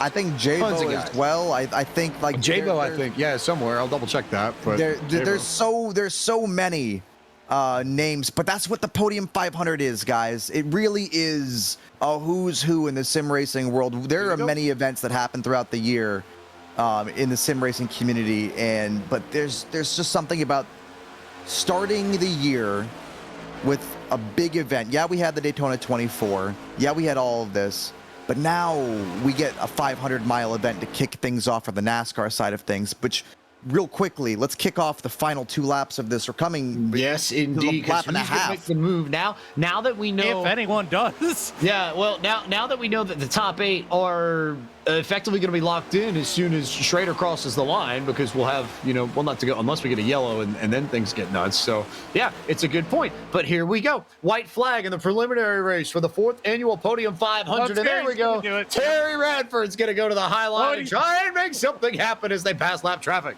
And Bout gets bodied by that lap car, Reds. They head into 1 here. They're heading into 1. The thing is, he doesn't have help behind him. There's no help in front. There's no help in back, James. He's trying, but he needs more help. He's going to get moved to the back now. If you're going to make a move, I think Anthony Poston has to be the first one to make that move for reassurance, James, down the backstretch that you have help. It's going to be off of 4 or it's going to be nothing. Let's see what happens here. Alonzo King's got control of this as they come through 3 and 4 for the final time. What does he do? What does Raymond Dowse do? Does Poston make the move? Yes, he does. Poston will go to the outside. King will go up there to block, and that'll be all she wrote. Alonzo King comes across the start-finish line as the winner of the prelim race for the 4th annual Podium 500 as they wreck a little bit behind, but it doesn't matter because the top 8 that have been set for the last 10 or 15 laps or so, all advancing into qualifying day on Saturday. But Alonzo King, first one to get a win on Podium 500 weekend. Plenty of work to be done for sure, but Reds, I don't think he's going to complain. I wouldn't complain. I mean, that was a learning experience for him. Hey, guess what? He's the first one to understand what this package is going to do going into the heats. So he's got a little racing experience underneath his belt there, James.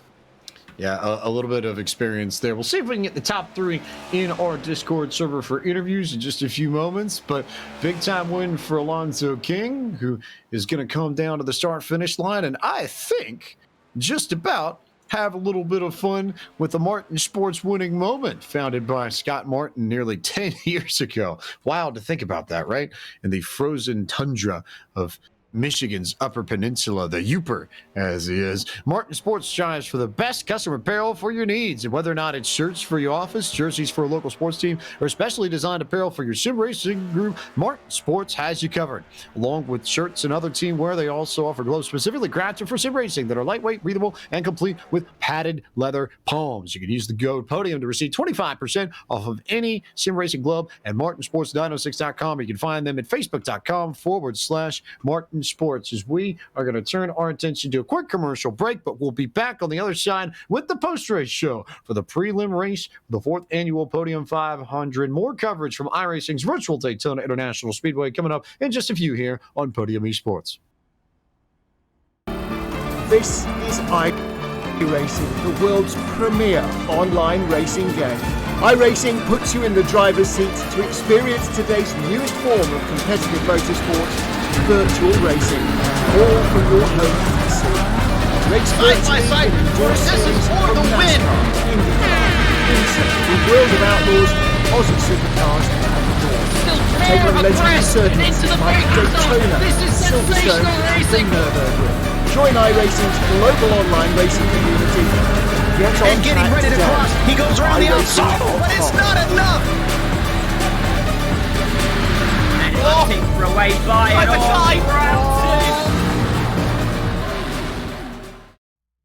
Welcome back to Podium Esports coverage of the preliminary race for the 4th annual Podium 500, where Alonzo King is your winner. We'll take a moment to go through your full field rundown and tell you where your favorite driver finished this evening. And it starts, of course, with Alonzo King, who had one of the fastest cars in this field. No surprise to see him winner of the preliminary race ahead of Anthony Poston. Kenny Haight rounds out the podium. We should get the chance to chat with all three of those drivers in just a few moments. Raymond Dowse came home in the 4th spot. 5th went to Joe Swanson. Terry Radford came home 6th. 7th went to Ted Hutchinson. And Mark Schrader finishes the first car one lap down, but more importantly, the final car to transfer from this race.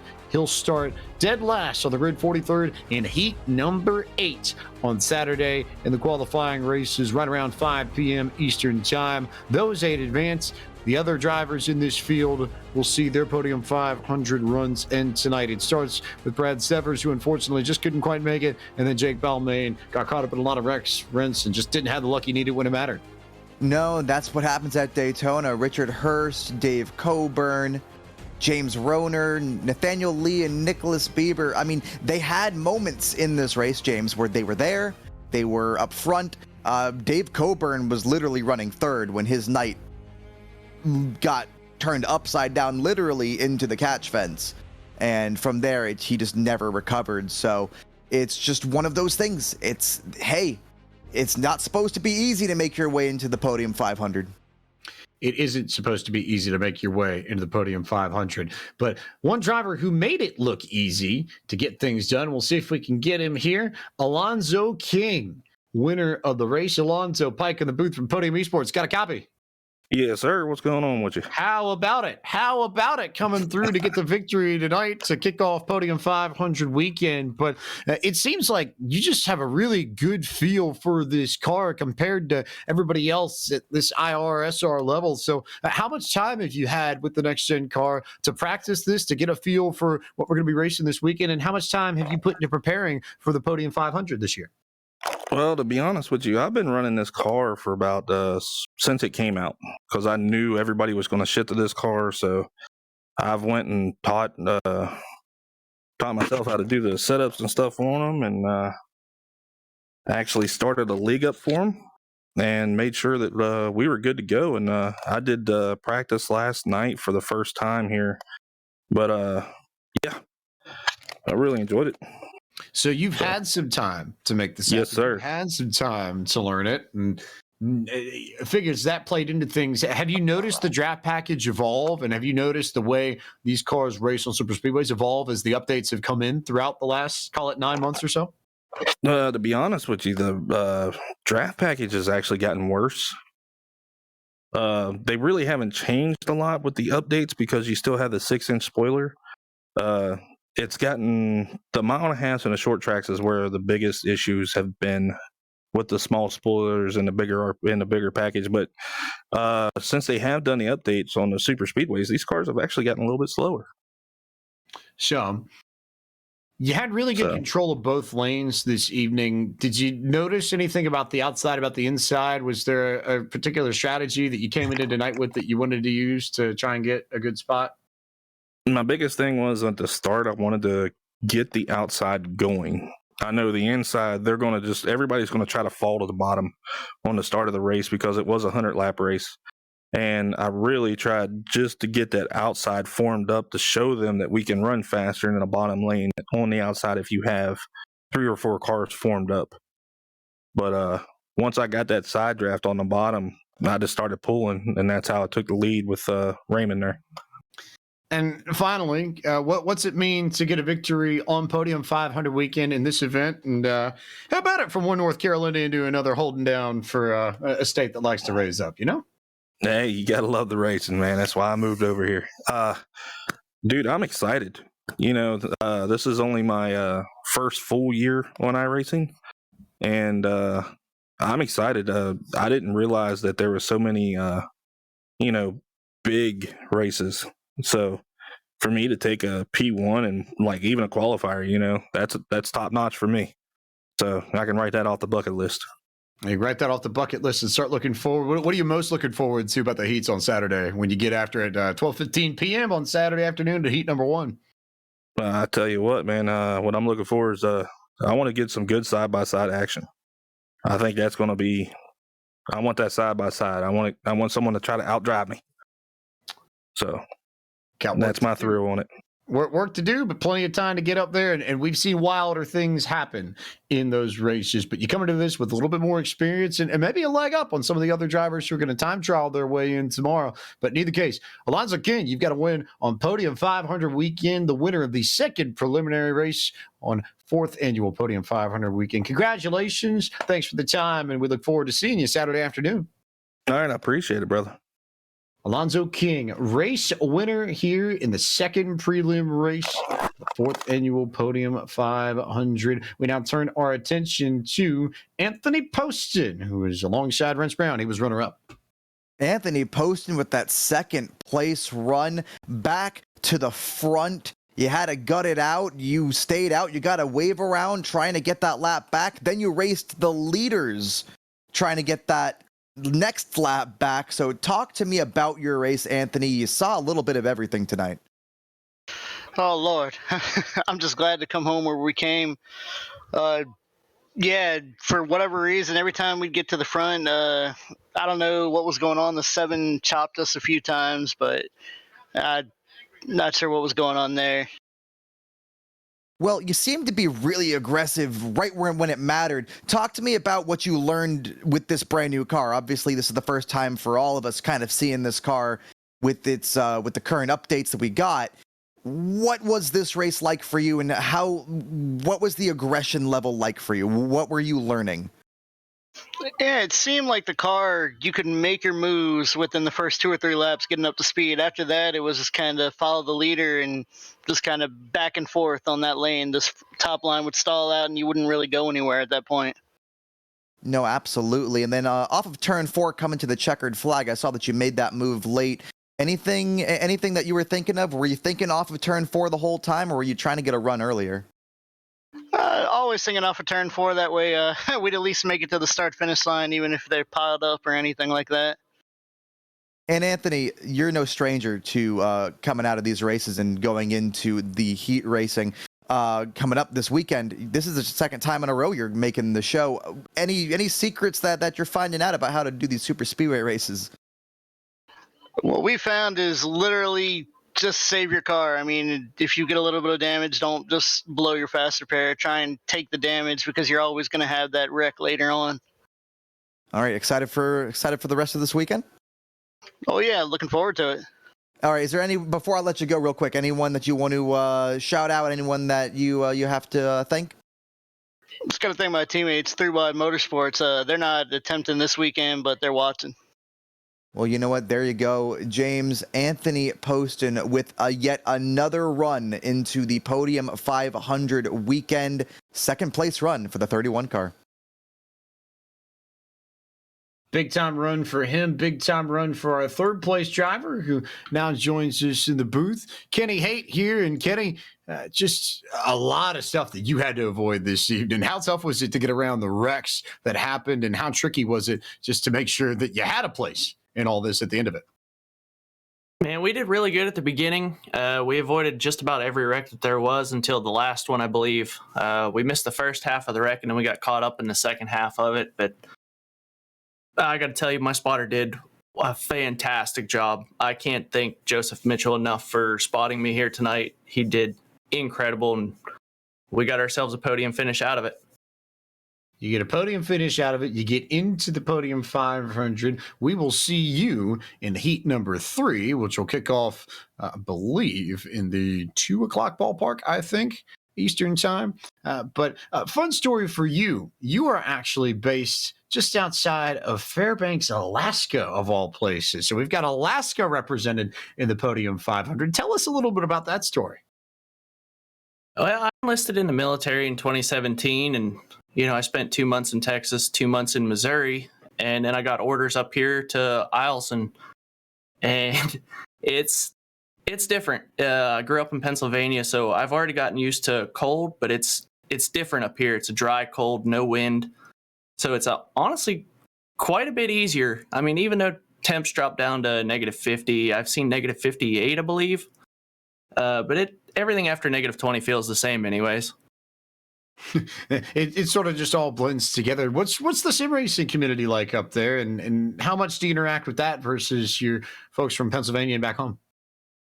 The sim racing community up here, it's pretty small. I do believe we have a Discord, but it's about 150 strong. I know a couple of people up here that are slowly getting back into it, but it's pretty small. Most everybody that I know is Midwest. There's not too many guys that I know personally on the East Coast that have iRacing. Quite a few that are trying to get into it, but just haven't yet. And how cool then is it to represent not only the Last Frontier, but to represent Pennsylvania too on Saturday in one of the biggest events on the oval side of iRacing year in, year out? It's definitely weird because I grew up on dirt tracks, third generation of my hometown track. So to come out and run, Podium 500, Daytona, anything asphalt, really, it's different. But man, that was awesome. I was super stoked to be up here and even, just attempting to run it. You attempt to run it, you throw your name in the hat, and now we've got someone from the Great White North where, if my math is right, it's currently, 6 o'clock-ish about in the evening? It is 7. Yeah, 7. Very close. Okay. So I was off by an hour, but still, wild time difference. So you're going to be up early in the morning to try and get after it in heat number 3. But Kenny, congratulations on making the heats for the 4th annual Podium 500 on Saturday. We look forward to seeing you then. And congratulations on your podium finish tonight. And thanks for the time. Awesome. Thank you much. Kenny Haight brings it home, P3, and rounds out our interviews and Reds. Always a lot of fun. I think we learned a few things about this car, this track. You made the point a lot at the beginning of the show that there are so many unknowns because it is the next gen at Daytona, and we haven't seen a lot, especially with all of the updates that have been thrown in the last week or so. But at the end of this, a few notes, a few tips, a few tricks. I think if there were people watching who are going to set a qualifying time and time trials tomorrow night or going to be racing on Saturday, you may have picked up something from this race that you might be able to use to get out of a heat or get out of a LCQ or make your way from the duels into the 500 proper on Sunday. Well, certainly. I think the things that you kind of figured out is just the runs you were able to get, and the fact that the bottom, for whatever reason, James, was the faster groove around the racetrack. We were talking before the race that maybe the top would be the way to go, but as we saw, the bottom was the groove. The other thing that I noticed too at the very end, when Anthony made his move for the win, I think he made it a little bit too late. So the run is going to have to develop probably out of 4, but it's going to have to be probably in the middle of 4, getting the run on the exit of the corner. So it's going to be interesting to see what people have learned from this. It looks like tandems are back, so we should have a little bit of tandeming. We should have a little bit of pit stop strategy and things of that nature, but Saturday is going to be fun. This is just the beginning of what will be an incredible weekend for this year's Podium 500. It is always one of my favorite weekends every year. It is my favorite event that we do here at Podium Esports, and we do a lot of really great ones, but there isn't really anything else that's got a special spot in my heart like the Podium 500. It's going to be a pleasure to bring it all to you over the course of the weekend. And if you want to recap the schedule one more time, we'll run through it verbally. Tomorrow night, time trial, 7 to 11 p.m. Eastern. Keep your eyes peeled for one of many servers that will open up, all with identical conditions. So doesn't matter which one you run in. The key is that you get in one for 5 minutes and set a time. We'll take those times at 11 p.m. Eastern and sort through them to snake the grids and set the grids for our 8 heat races that begin qualifying day on Saturday. We'll start at noon. We'll go to about, call it 5:30, 6 p.m. to run the 8 heats. Then you take the top 8 from the heats. They go directly to the duels. Anybody running from 9th to 18th, those 10 will go to the last chance qualifiers. We'll have 40 cars in those LCQs. One will run at 7, one will run at 8. We'll take the top 8 from those, and then we'll head to the dual races at 9 and 10:30 respectively, where it'll be the top 19 drivers not already locked into the 500 from those duels that will make up the rest of the Podium 500 grid, where they will join the 2 fastest qualifiers from Friday night and the 3 former champions of the 500, Seth the Merchant, Daniel Eberhardt, and Casey Kerwin. Then you go after it on Sunday, just like they'll do in real life in 2 weeks' time, and 200 laps, 500 miles, 43 cars, $1,000 to the race winner, and as Rent said, the bragging rights of then and now and forever being a Podium 500 champion. It definitely means a lot. And Rents, it's been a lot to have you on these broadcasts. A lot of fun always to get back together with one of my bestest buddies here in the sim for a long, long while. Appreciate you coming on board, and we're looking forward to seeing you put down a time and run at some point on Saturday. You know what? It's going to be a lot of fun. It's a brand new season, brand new car. Kick it off right. I've won an Indy 500, but I would love to add a Podium 500 to that resume as well. So I learned some things, James.